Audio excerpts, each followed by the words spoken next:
കാലത്തിന്റെ സൂര്യൻ അസ്തമിച്ചിരിക്കുന്ന ഈ സായം സന്ധ്യയിൽ നീതിயின் സൂര്യനായി ഞങ്ങളുടെ മേൽ പ്രകാശിച്ചു കൊണ്ടിരിക്കുന്ന ഞങ്ങളുടെ പരിശുദ്ധ ദൈവമേ, സ്വർഗസ്ഥ നല്ല പിതാവേ, ശൂന്യതയുടെ ആഴങ്ങളിൽ അവിടുന്ന് വചനത്തെ അയച്ച് ഈ പ്രപഞ്ചത്തെ സൃഷ്ടിച്ചതുപോലെ ശൂന്യമാകുന്ന ഞങ്ങളുടെ മനസ്സുകളിൽ അവിടുത്തെ വചനത്തെ അയച്ച് ഞങ്ങളെ രൂപാന്തരപ്പെടുത്തണമേ എന്ന് വിനയത്തോടെ പ്രാർത്ഥിക്കുന്നു. കർത്താവേ, അങ്ങയുടെ വചനം ഞങ്ങളെ വഴി നടത്തുന്നതാണല്ലോ. അങ്ങയുടെ വചനം ഞങ്ങളെ അനുതാപത്തിലേക്ക് നയിക്കുന്നതാണല്ലോ. ആ വചനത്തിന്റെ ആഴങ്ങളിലേക്ക് വേരൂന്നി നിന്നുകൊണ്ട് ഈ ലോകത്തിൽ ജ്യോതിസുകളെ പോലെ പ്രകാശിക്കാനുള്ള ശക്തി ഞങ്ങൾക്ക് നൽകണമേ. എല്ലാ ദൈവമക്കളോടും വചനത്തിലൂടെ സംസാരിക്കണമേ, ഇടപെടണമേ എന്ന് വിനയത്തോടെ പ്രാർത്ഥിക്കുന്നു.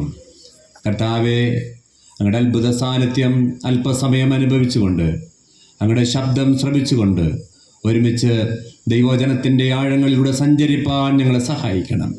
എല്ലാവരോടും ഇടപെടണം. ക്രിസ്തു മുഖാന്തരം പ്രാർത്ഥന കേൾക്കണം നല്ല പിതാവേ, ആമേൻ. ഇരിക്കാം. വീണ്ടും വരുന്ന യേശു ക്രിസ്തുവിൻ്റെ നാമം മഹത്വപ്പെടുമാറാകട്ടെ. ഈ യൂണിറ്റ് കൺവെൻഷൻ യോഗത്തിൽ നിങ്ങളോടൊപ്പം എനിക്കും പങ്കെടുക്കുന്നതിനും ദൈവവചനം സംസാരിക്കുന്നതിനും ലഭിച്ച ഈ അവസരം വലിയൊരു ഭാഗ്യമായും പദവിയായും ഞാൻ കാണുകയാണ്.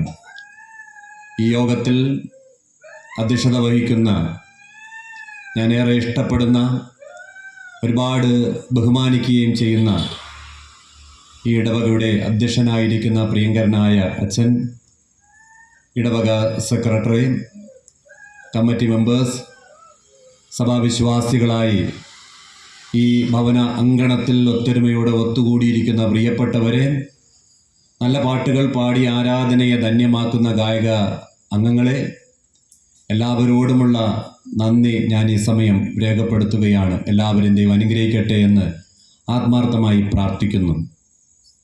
പ്രത്യേകിച്ച് അച്ഛനുമായി വളരെ നാളുകൾക്ക് മുൻപുള്ള പരിചയവും ആത്മബന്ധവും കാത്തു സൂക്ഷിക്കുന്നതിന് ദൈവം സഹായിക്കുന്നു. അച്ഛനോടൊപ്പം ഒരിക്കൽ കൂടെ ഈ ശുശ്രൂഷയിൽ അച്ഛനോടൊപ്പമായിരിക്കാൻ കഴിഞ്ഞത് വലിയൊരു ഭാഗ്യമായി ഞാൻ കാണുന്നു. അച്ഛനെ കുടുംബമായി ദൈവം അനുഗ്രഹിക്കട്ടെ, ശുശ്രൂഷകളെ മാനിക്കട്ടെ എന്ന് ഞാൻ ആത്മാർത്ഥമായി പ്രാർത്ഥിക്കുന്നു. പ്രത്യേകിച്ച് ഈ കൺവെൻഷൻ യോഗം നടക്കുന്ന ഈ ഭവനത്തിലെ പ്രിയങ്കരനായ സന്തോഷ് സാർ, തെക്കൻ തിരുവിതാംകൂർ സമേത സുവിശേഷ സംഘത്തിൻ്റെ ഒരു സജീവ അംഗമാണ്, നല്ലൊരു പ്രഭാഷകനാണ് അദ്ദേഹത്തെ ഒരിക്കൽ കൂടെ കാണുന്നതിനും അദ്ദേഹത്തോടൊപ്പവും ഈ ശുശ്രൂഷയിൽ പങ്കെടുക്കാൻ കഴിഞ്ഞത് വലിയൊരു ഭാഗ്യമായി ഞാൻ കാണുന്നു. അദ്ദേഹമാണ് എന്നെ ഫോണിൽ ക്ഷണിക്കുന്നത്. അതിനുള്ള നന്ദി ഞാൻ അറിയിക്കുന്നു. സത്യ സാർ ഇവിടെ ഇരിപ്പുണ്ട്, ആൽബർട്ട് സാറുണ്ട്. എല്ലാവരെയും ഞാൻ നന്ദിയോടെ ഓർക്കുന്നു. എന്നെ ക്ഷണിച്ചതിലുള്ള നന്ദി, കടപ്പാട് ഞാൻ അറിയിക്കുന്നു. എല്ലാവരെയും ഇനിയും ദൈവം ധാരാളമായിട്ട് അനുഗ്രഹിക്കട്ടെ എന്ന് ആത്മാർത്ഥമായി പ്രാർത്ഥിക്കുന്നു. ആമുഖങ്ങളായി മറ്റൊന്നും ഞാൻ പറയാൻ ആഗ്രഹിക്കുന്നില്ല. ഇന്ന് വായിച്ചു കേട്ട വേദഭാഗത്തിൽ നിന്നുകൊണ്ട് ചില ചിന്തകൾ പരിമിതമായ സമയത്തിൽ നിന്നുകൊണ്ട് പറയാൻ ഞാൻ ആഗ്രഹിക്കുകയാണ്.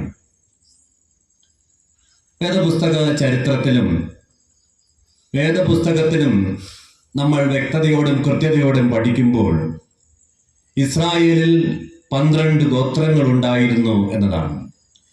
12 ഗോത്രങ്ങളും വളരെ പ്രധാനപ്പെട്ട ഗോത്രങ്ങളായിരുന്നു എങ്കിലും ചില ഗോത്രങ്ങളൊക്കെ അതിൽ പ്രധാനപ്പെട്ട ഗോത്രങ്ങളായിരുന്നു എന്നത് നമ്മൾ വായിക്കുന്നുണ്ട്. അതിലൊന്നാണ് നമ്മൾ ഇന്നിവിടെ വായിച്ചു കേട്ട വേദഭാഗത്തിൽ സൂചിപ്പിച്ചിരിക്കുന്ന ദാൻ ഗോത്രം എന്ന് പറയുന്നത്. ദാൻ ഗോത്രത്തിൽ ഒരു പുരുഷനെ കുറിച്ച് രേഖപ്പെടുത്തിയിട്ടുണ്ട്. അദ്ദേഹത്തിന്റെ പേരവിടെ പറഞ്ഞിരിക്കുകയാണ്. എന്താണെന്ന് അറിയാമോ? മനോഹ എന്നാണ്. മനോഹ എന്ന പുരുഷൻ അദ്ദേഹത്തിന്റെ ഭാര്യയോടൊപ്പം എല്ലാ ദിവസവും ശക്തമായി ദൈവത്തോട് പ്രാർത്ഥിക്കുമായിരുന്നു. എന്തുകൊണ്ടാണ് അദ്ദേഹം പ്രാർത്ഥിച്ചത് എന്ന് ചോദിച്ചാൽ അദ്ദേഹത്തിന് ഒരു പ്രാർത്ഥന വിഷയമുണ്ടായിരുന്നു. നമ്മളൊക്കെ പ്രാർത്ഥിക്കുമ്പോൾ അങ്ങനെയല്ലേ, അല്ലേ? നമ്മളൊക്കെ പ്രാർത്ഥിക്കുന്നത് ഒരു പ്രാർത്ഥന വിഷയം വെച്ചാണ് ദൈവത്തോട് പ്രാർത്ഥിക്കുന്നത്. പക്ഷെ ഇവിടെയും ഈ മനുഷ്യൻ ദൈവത്തോട്, ഭാര്യയോടൊപ്പം ദൈവത്തോട് പ്രാർത്ഥിച്ചതിന് ഒരു പ്രാർത്ഥന വിഷയമുണ്ടായിരുന്നു. എന്താണെന്ന് അറിയാമോ? എന്താണ്? മക്കളില്ലായിരുന്നു എന്നതാണ്. മക്കളില്ലാത്തത് കൊണ്ട് അദ്ദേഹം ദൈവത്തിന്റെ സന്നിധിയിൽ ശക്തമായി ദൈവത്തോട് പ്രാർത്ഥിച്ചു. അങ്ങനെ ഈ മനോഹയുടെ ഭാര്യ ഒരു ദിവസം ദൈവത്തിൽ പ്രാർത്ഥിച്ചു കൊണ്ടിരിക്കുമ്പോൾ ദൈവത്തിന്റെ ദൂതൻ ഇറങ്ങി വരികയാണ്. ദൈവത്തിന്റെ ദൂതൻ ഇറങ്ങി വന്നിട്ട് മനോഹയുടെ ഭാര്യയോട് ചോദിച്ചു, ഞാൻ എന്തിനാണ് നിന്റെ അടുക്കിലേക്ക് വന്നതെന്ന് അറിയാമോ? അവര് പറഞ്ഞു, എനിക്കറിയില്ല. ആ സമയത്ത് ദൈവദൂതൻ പറഞ്ഞൊരു വാചകം ഇങ്ങനെയാണ്. ദൈവദൂതൻ പറഞ്ഞു, നിന്റെ പ്രാർത്ഥന സ്വർഗത്തിൽ എത്തിയത് കൊണ്ടാണ് ഞാൻ നിന്റെ അടുക്കിലേക്ക് ഇറങ്ങി വന്നത്. നിന്റെ പ്രാർത്ഥന സ്വർഗത്തിൽ എത്തിയത് കൊണ്ടാണ് ഞാൻ നിന്റെ അടുക്കലേക്ക് ഇറങ്ങി വന്നത് എന്ന് ദൈവത്തിന്റെ ദൂതൻ പറയുകയാണ്. ഇത് കേട്ടപ്പോൾ അവർക്ക് വല്ലാത്ത സന്തോഷം തോന്നി. ഭർത്താവിന്റെ അടുക്കലേക്ക് ഓടുകയാണ്. ഭർത്താവിന്റെ അടുക്കലേക്ക് ഓടിപ്പോയിട്ട് പറഞ്ഞു, എൻ്റെ അടുക്കൽ ഒരു ദൈവദൂതൻ വന്നു.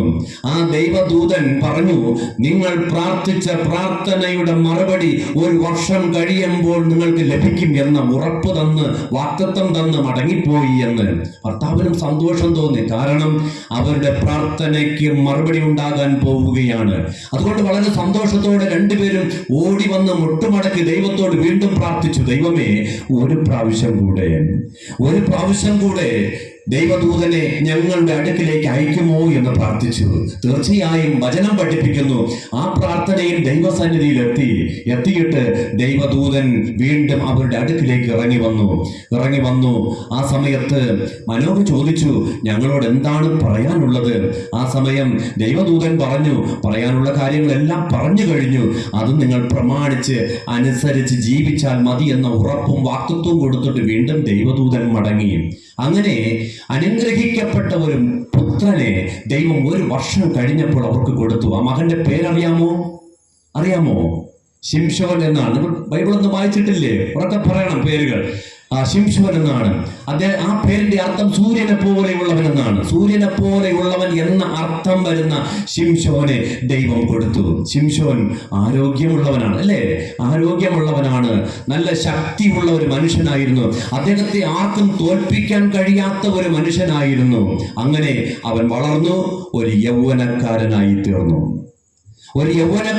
തീർന്നിരിക്കുകയാണ് ഇപ്പോൾ ശിംശോൻ. അതിന്റെ താഴോട്ടുള്ള ഭാഗമൊന്നും ഞാൻ പറയുന്നില്ല, സമയത്തിന്റെ പരിമിതി കൊണ്ട്. അങ്ങനെ യുവാവായി തീർന്ന ഈ ശിംശോൻ ഒരു ദിവസം തിമ്ന എന്ന് പറയുന്ന പട്ടണത്തിലേക്ക് ഇങ്ങനെ നടന്നു പോവുകയാണ്.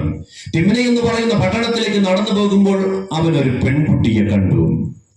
പെൺകുട്ടിയെ കണ്ടപ്പോൾ സ്വാഭാവികമായി ആൺകുട്ടികൾക്ക് ഇഷ്ടം തോന്നുന്നത് പോലെ ഈ ശിംശോനും ആ പെൺകുട്ടിയെ കണ്ടു, ഇഷ്ടപ്പെട്ടു. ഒരു പക്ഷേ ഇന്നത്തതിൽ നിന്ന് വ്യത്യസ്തമായിട്ടുള്ള ഒരു സംഭവമാണ് കേട്ടോ. ഇന്ന് അങ്ങനെ ഇഷ്ടപ്പെടുകയാണെങ്കിൽ എന്താ സംഭവിക്കുന്നത്? വീട്ടിൽ വന്ന് പറയുമോ? നമ്മുടെ മക്കളൊക്കെ അങ്ങനെ വന്ന് പറയുമോ? പറയാറില്ല. പിന്നെന്താ ചെയ്യുന്നത്? ഇറങ്ങിപ്പോകും, അല്ലേ? ഇറങ്ങിപ്പോകും. അതൊന്നും ഞാൻ അങ്ങോട്ടൊന്നും കടക്കുന്നില്ല. പക്ഷെ ഇവിടെ ഈ മകൻ ഒരു പെൺകുട്ടിയെ ഇഷ്ടപ്പെട്ടപ്പോൾ അവൻ വീട്ടിൽ വന്ന് അപ്പനോട് പറഞ്ഞു, അപ്പ, ഞാനിന്ന് തിമ്ന എന്ന് പറയുന്ന പട്ടണത്തിലേക്ക് ഇങ്ങനെ നടന്നു പോകുമ്പോൾ ഒരു പെൺകുട്ടിയെ കണ്ടു. എനിക്ക് അവളെ ഇഷ്ടമായി. എൻ്റെ അപ്പൻ എനിക്ക് അവളെ കല്യാണം ചെയ്തു തരണം. അപ്പൻ എനിക്ക് കല്യാണം ചെയ്തു തരണം എന്ന് മാന്യമായിട്ട് അപ്പനോട് പറയുകയാണ്. മക്കളെ കെട്ടിച്ചയച്ച അപ്പനും അമ്മയൊക്കെ ഇവിടെ ഇരിപ്പുണ്ടല്ലോ. ഞാൻ നിങ്ങളോടൊരു ചോദ്യം ചോദിക്കുകയാണ്. നിങ്ങളുടെ മക്കൾക്ക് ഒരു കല്യാണ ആലോചന വന്നു എന്നിരിക്കട്ടെ. ആദ്യം നിങ്ങൾ എന്ത് ചെയ്യും? അയച്ചാരുമില്ലേ? ഇവിടെ മക്കൾ അയച്ചാരുമില്ലേ? എന്താ ചെയ്യുന്നത്? കല്യാണ ആലോചന വന്ന അടുത്ത ദിവസം കല്യാണം ഉറപ്പിക്കുവോ? പിന്നെന്ത് ചെയ്യും? അന്വേഷിക്കും, അല്ലേ? അന്വേഷിക്കും. ഇവിടെ അപ്പൻ പറഞ്ഞു, നിനക്ക് ഇഷ്ടപ്പെട്ടതൊക്കെ ശരി, ഞാനൊന്ന് അന്വേഷിക്കട്ടെ. നിനക്ക് പറ്റിയ പെണ്ണാണെങ്കിൽ ഞാൻ നിനക്ക് കല്യാണം ചെയ്തു തരാം. അങ്ങനെ അപ്പൻ അന്വേഷിച്ചു. അപ്പൻ അന്വേഷിച്ചിട്ട് വൈകുന്നേരം മോനെ വിളിച്ചിട്ട് പറഞ്ഞു, മക്കളെ, ഇത് നിനക്ക് പറ്റിയ പെണ്ണല്ല.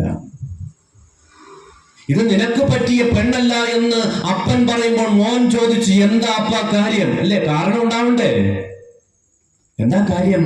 അപ്പൻ പറഞ്ഞു, ഇത് പുറജാതിയിൽപ്പെട്ട പെണ്ണാണ്. ഇത് പുറജാതിയിൽപ്പെട്ട പെണ്ണായതുകൊണ്ട് നിനക്ക് കല്യാണം കഴിക്കാൻ പാടില്ല, നിയമവിരുദ്ധമാണ്. അവിടെ അവൻ ശാഠ്യം പിടിച്ചു. അവിടെ അവൻ പറഞ്ഞു, ഞാൻ കെട്ടുമെങ്കിൽ ഈ പെണ്ണിനെ തന്നെ കെട്ടും എന്ന് പറയുകയാണ്. കല്യാണമൊക്കെ ഉറപ്പിച്ചു. അതിന്റെ ചരിത്രവും ഞാൻ അങ്ങോട്ട് പറയുന്നില്ല, എന്റെ പ്രസംഗം മുന്നോട്ട് പോവുകയില്ല. കല്യാണമൊക്കെ ഉറപ്പിച്ചു. ഒടുവിൽ എന്ത് സംഭവിച്ചെന്നറിയാമോ? ഈ പെൺകുട്ടിയെ അപ്പൻ വേറൊരുത്തന് കല്യാണം ചെയ്തു കൊടുത്തു. അതുകൊണ്ട് എന്താ സംഭവിച്ചത്? ഫെലിസ്ത്യർ എന്ന് പറയുന്ന വിഭാഗത്തോട് ശിംശോന് വല്ലാത്ത പകയായി, ക്രൂരതയായി അവൻ പ്രവർത്തിച്ചു. ഫെലിസ്ത്യരെ എവിടെ കണ്ടാലും കൊല്ലാൻ വേണ്ടി കച്ചകെട്ടി നടന്നു. അവിടെ കൃഷിയിടങ്ങളെ നശിപ്പിച്ചു. അങ്ങനെ ഒരു കൊലയാളിയായി ശിംശോൻ മാറിയെന്നാണ് വേദപുസ്തകം പഠിപ്പിക്കുന്നത്. അങ്ങനെ ഒരു കൊലയാളിയായി മാറിയെങ്കിലും ബൈബിൾ പഠിപ്പിക്കുന്ന ഒരു സവിശേഷതയുണ്ട്. എന്താണെന്ന് അറിയാമോ? അങ്ങനെ ഒരു കൊലയാളിയായി, അങ്ങനെ ഒരു വിദ്വേഷമുള്ളവനായി, അങ്ങനെ ഒരു പകയനായി ജീവിച്ചു എങ്കിലും ബൈബിൾ പഠിപ്പിക്കുന്നവന് 2 സവിശേഷതകൾ ഉണ്ടായിരുന്നു. മറന്നു പോകരുത്. ഞാൻ ഇടയ്ക്ക് ചോദിക്കും, എത്ര പ്രത്യേകതകൾ ഉണ്ടായിരുന്നു? 2 പ്രത്യേകതകൾ ഉണ്ടായിരുന്നു. നമ്പർ 1, ശിംശോൻ ഉണ്ടായിരുന്ന പ്രത്യേകത എന്ന് പറയുന്നത്, 1, വചനം പഠിപ്പിക്കുന്നു, അവൻ ദൈവത്താൽ അനുഗ്രഹിക്കപ്പെട്ട മനുഷ്യനായിരുന്നു എന്നാണ്. ദൈവത്താൽ അനുഗ്രഹിക്കപ്പെട്ട മനുഷ്യനായിരുന്നു ശിംശോൻ. അനുഗ്രഹം എന്ന് പറയുന്നത് ആർക്കാ ഇഷ്ടമില്ലാത്തത്? നമ്മളൊക്കെ അനുഗ്രഹത്തിന് വേണ്ടി പ്രാർത്ഥിക്കുന്നവരല്ലേ? അല്ലേ? എന്താ നമ്മുടെ പ്രാർത്ഥനകൾ?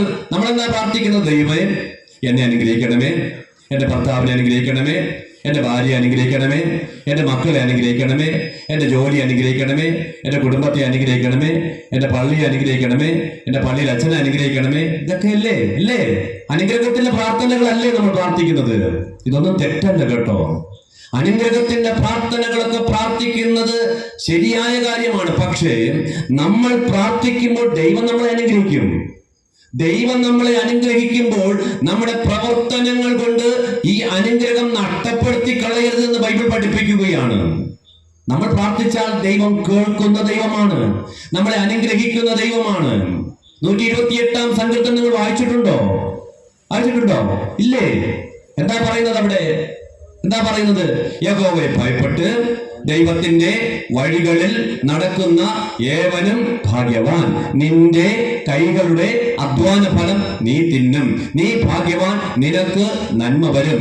നിന്റെ ഭാര്യ വീട്ടിനകത്ത് ഫലപ്രദമായ മുന്തിരിവള്ളി പോലെയും നിന്റെ മക്കൾ മേശയ്ക്ക് ചുറ്റും ഒലിവ് തൈകൾ പോലെയും ഇരിക്കും. യഹോവ ഭക്തനായ പുരുഷൻ ഇപ്രകാരം അനുഗ്രഹിക്കപ്പെട്ടവനാകും. യഹോവ സിയോനിൽ നിന്ന് നിന്നെ അനുഗ്രഹിക്കും. നിന്റെ ആയുഷ്കാലമൊക്കെ നീ യെരുശലേമിന്റെ നന്മയെ കാണും. നിന്റെ മക്കളുടെ മക്കളെയും നീ കാണും. നോക്കൂ, യഹോവയെ ഭയപ്പെട്ട് ജീവിക്കുന്നവൻ അവൻ എങ്ങനെയൊക്കെ അനുഗ്രഹിക്കപ്പെടും? അവൻ അനുഗ്രഹിക്കപ്പെടും, അല്ലേ? അവന്റെ ഭാര്യ അനുഗ്രഹിക്കപ്പെടും, അവന്റെ മക്കൾ അനുഗ്രഹിക്കപ്പെടും, അവന്റെ ജോലി അനുഗ്രഹിക്കപ്പെടും. തലമുറയായി അനുഗ്രഹങ്ങൾ അനുഭവിക്കാൻ കഴിയുമെന്നാണ് വേദപുസ്തകം പഠിപ്പിക്കുന്നത്, അല്ലേ? അപ്പോ നോക്കൂ, ദൈവത്തോട് നമ്മൾ പ്രാർത്ഥിക്കുമ്പോൾ ദൈവം പ്രാർത്ഥന കേട്ട് നമ്മളെ അനുഗ്രഹിക്കുന്ന ദൈവമാണ്. ഈ അനുഗ്രഹങ്ങൾ ഞാൻ ആദ്യം സൂചിപ്പിച്ചതുപോലെ ഒരിക്കലും നമ്മുടെ പ്രവർത്തനങ്ങൾ കൊണ്ട് അനുഗ്രഹം നഷ്ടപ്പെടുത്തി കളയരുത്. ഇവിടെ ശിംശോൻ ദൈവത്തിന്റെ അനുഗ്രഹമുള്ള മനുഷ്യനായിരുന്നു, പക്ഷേ അവൻ അനുഗ്രഹം നഷ്ടപ്പെടുത്തി കളഞ്ഞ ഒരു മനുഷ്യനായിരുന്നു. ശിംശോന്റെ ജീവിതത്തിൽ എത്ര പ്രത്യേകതകൾ ഉണ്ടായിരുന്നു? 2 പ്രത്യേകതകൾ. എത്ര എണ്ണം ഞാൻ പറഞ്ഞു? 1 പറഞ്ഞു. എന്താണ്? ദൈവത്താൽ അനുഗ്രഹിക്കപ്പെട്ട പുരുഷനായിരുന്നു ശിംശോൻ. നമ്പർ 2, വേദപുസ്തകം പഠിപ്പിക്കുന്നു, അവൻ ദൈവത്തിന്റെ ആത്മാവുള്ള മനുഷ്യനായിരുന്നു. ബൈബിൾ പഠിപ്പിക്കുന്നു, അവൻ 1 ദൈവത്താൽ അനുഗ്രഹിക്കപ്പെട്ട പുരുഷനായിരുന്നു, 2 അവൻ ദൈവത്തിന്റെ ആത്മാവുള്ള മനുഷ്യനായിരുന്നു. മറക്കരുത്, അവൻ ദൈവത്തിന്റെ ആത്മാവുള്ള മനുഷ്യനായിരുന്നു. നിങ്ങളുടെ ഉള്ളിൽ ദൈവത്തിന്റെ ആത്മാവുണ്ടോ? നിങ്ങളുടെ ഉള്ളിൽ ദൈവത്തിന്റെ ആത്മാവുണ്ടോ? എന്താ ആരും ഒന്നും മിണ്ടാത്തേ? സംശയമാണോ?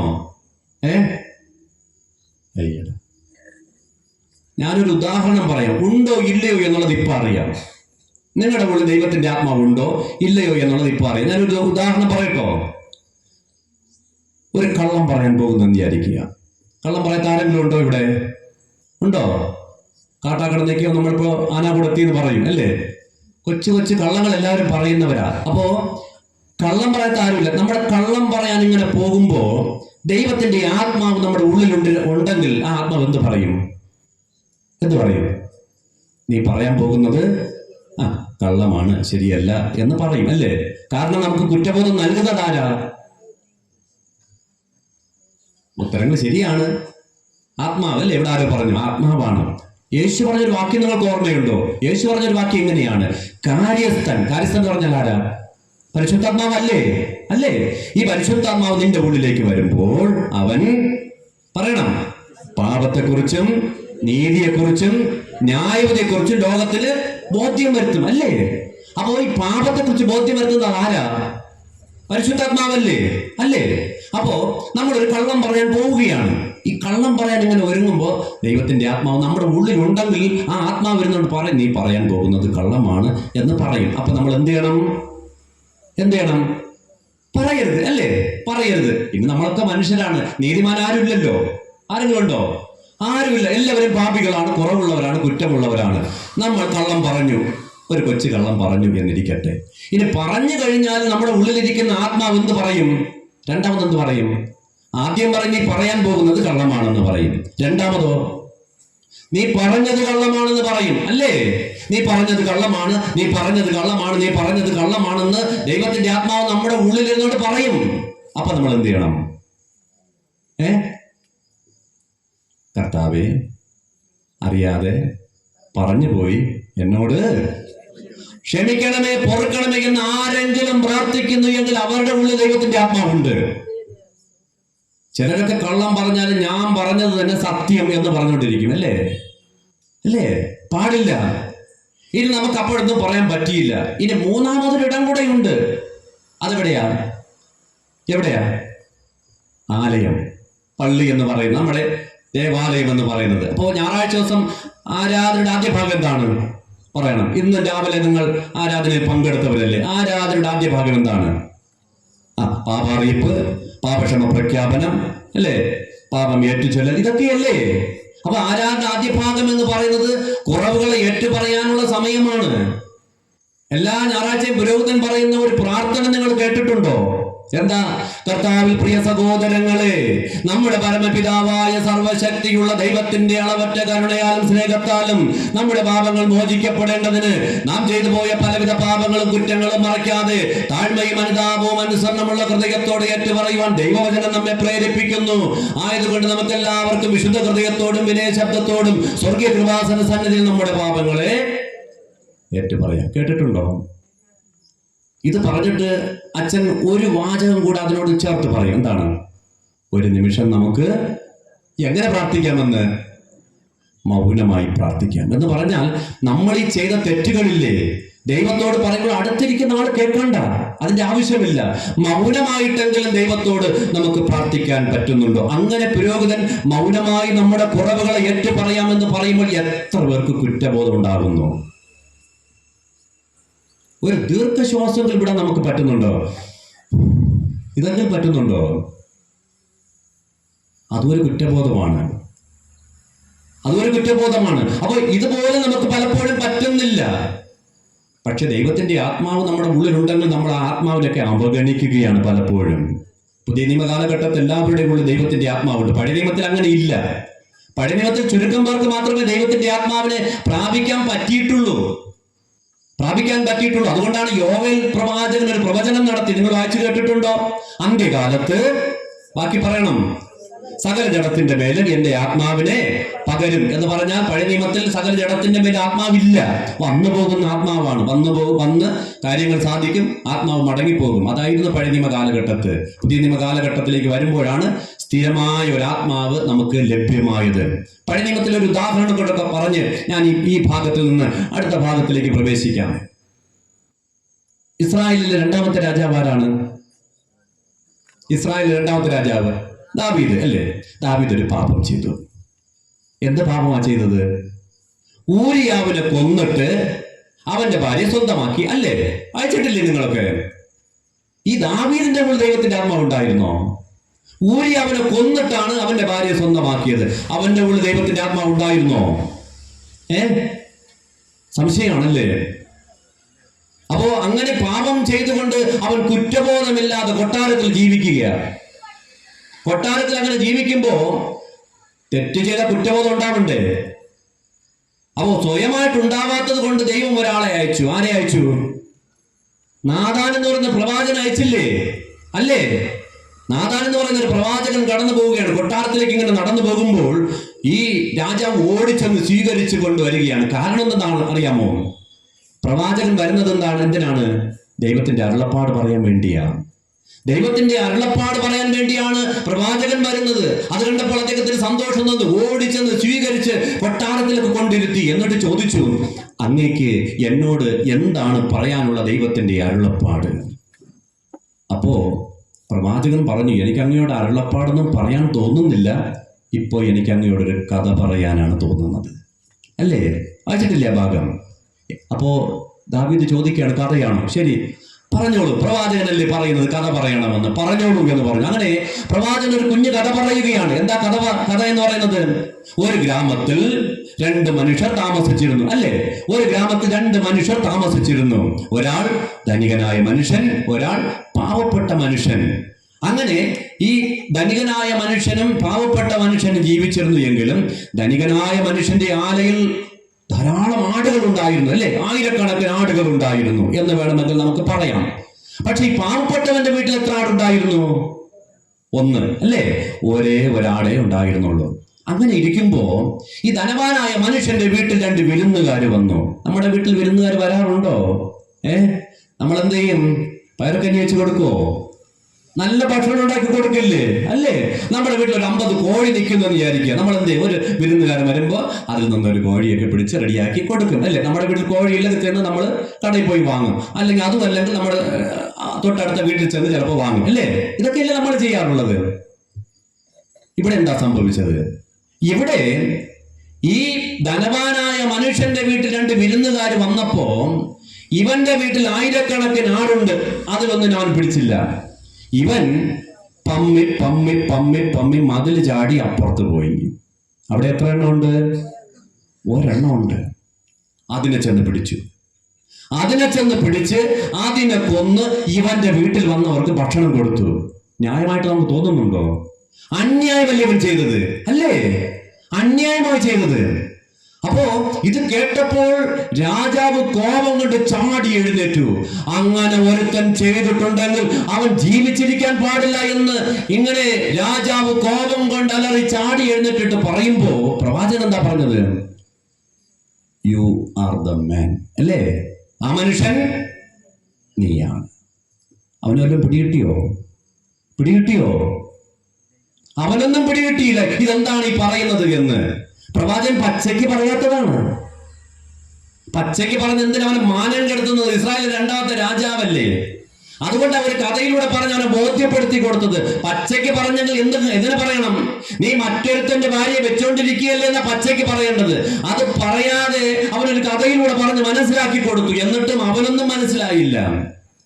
നാഥാൻ ദൈവത്തോട് പറഞ്ഞു, ദൈവമേ, ഇങ്ങനെയൊക്കെ പറഞ്ഞിട്ടും അവനൊന്നും പിടികിട്ടിയില്ല, അവനൊരു കുറ്റബോധമില്ല, ഞാൻ എന്ത് ചെയ്യണം എന്ന് നാഥാൻ ദൈവത്തോട് ചോദിക്കുമ്പോൾ ദൈവം പറയുന്നു, അല്ലയോ നാഥാനെ, ഇനിയാണ് നീ ദൈവത്തിന്റെ അരുളപ്പാട് പറയാൻ പോകുന്നത്.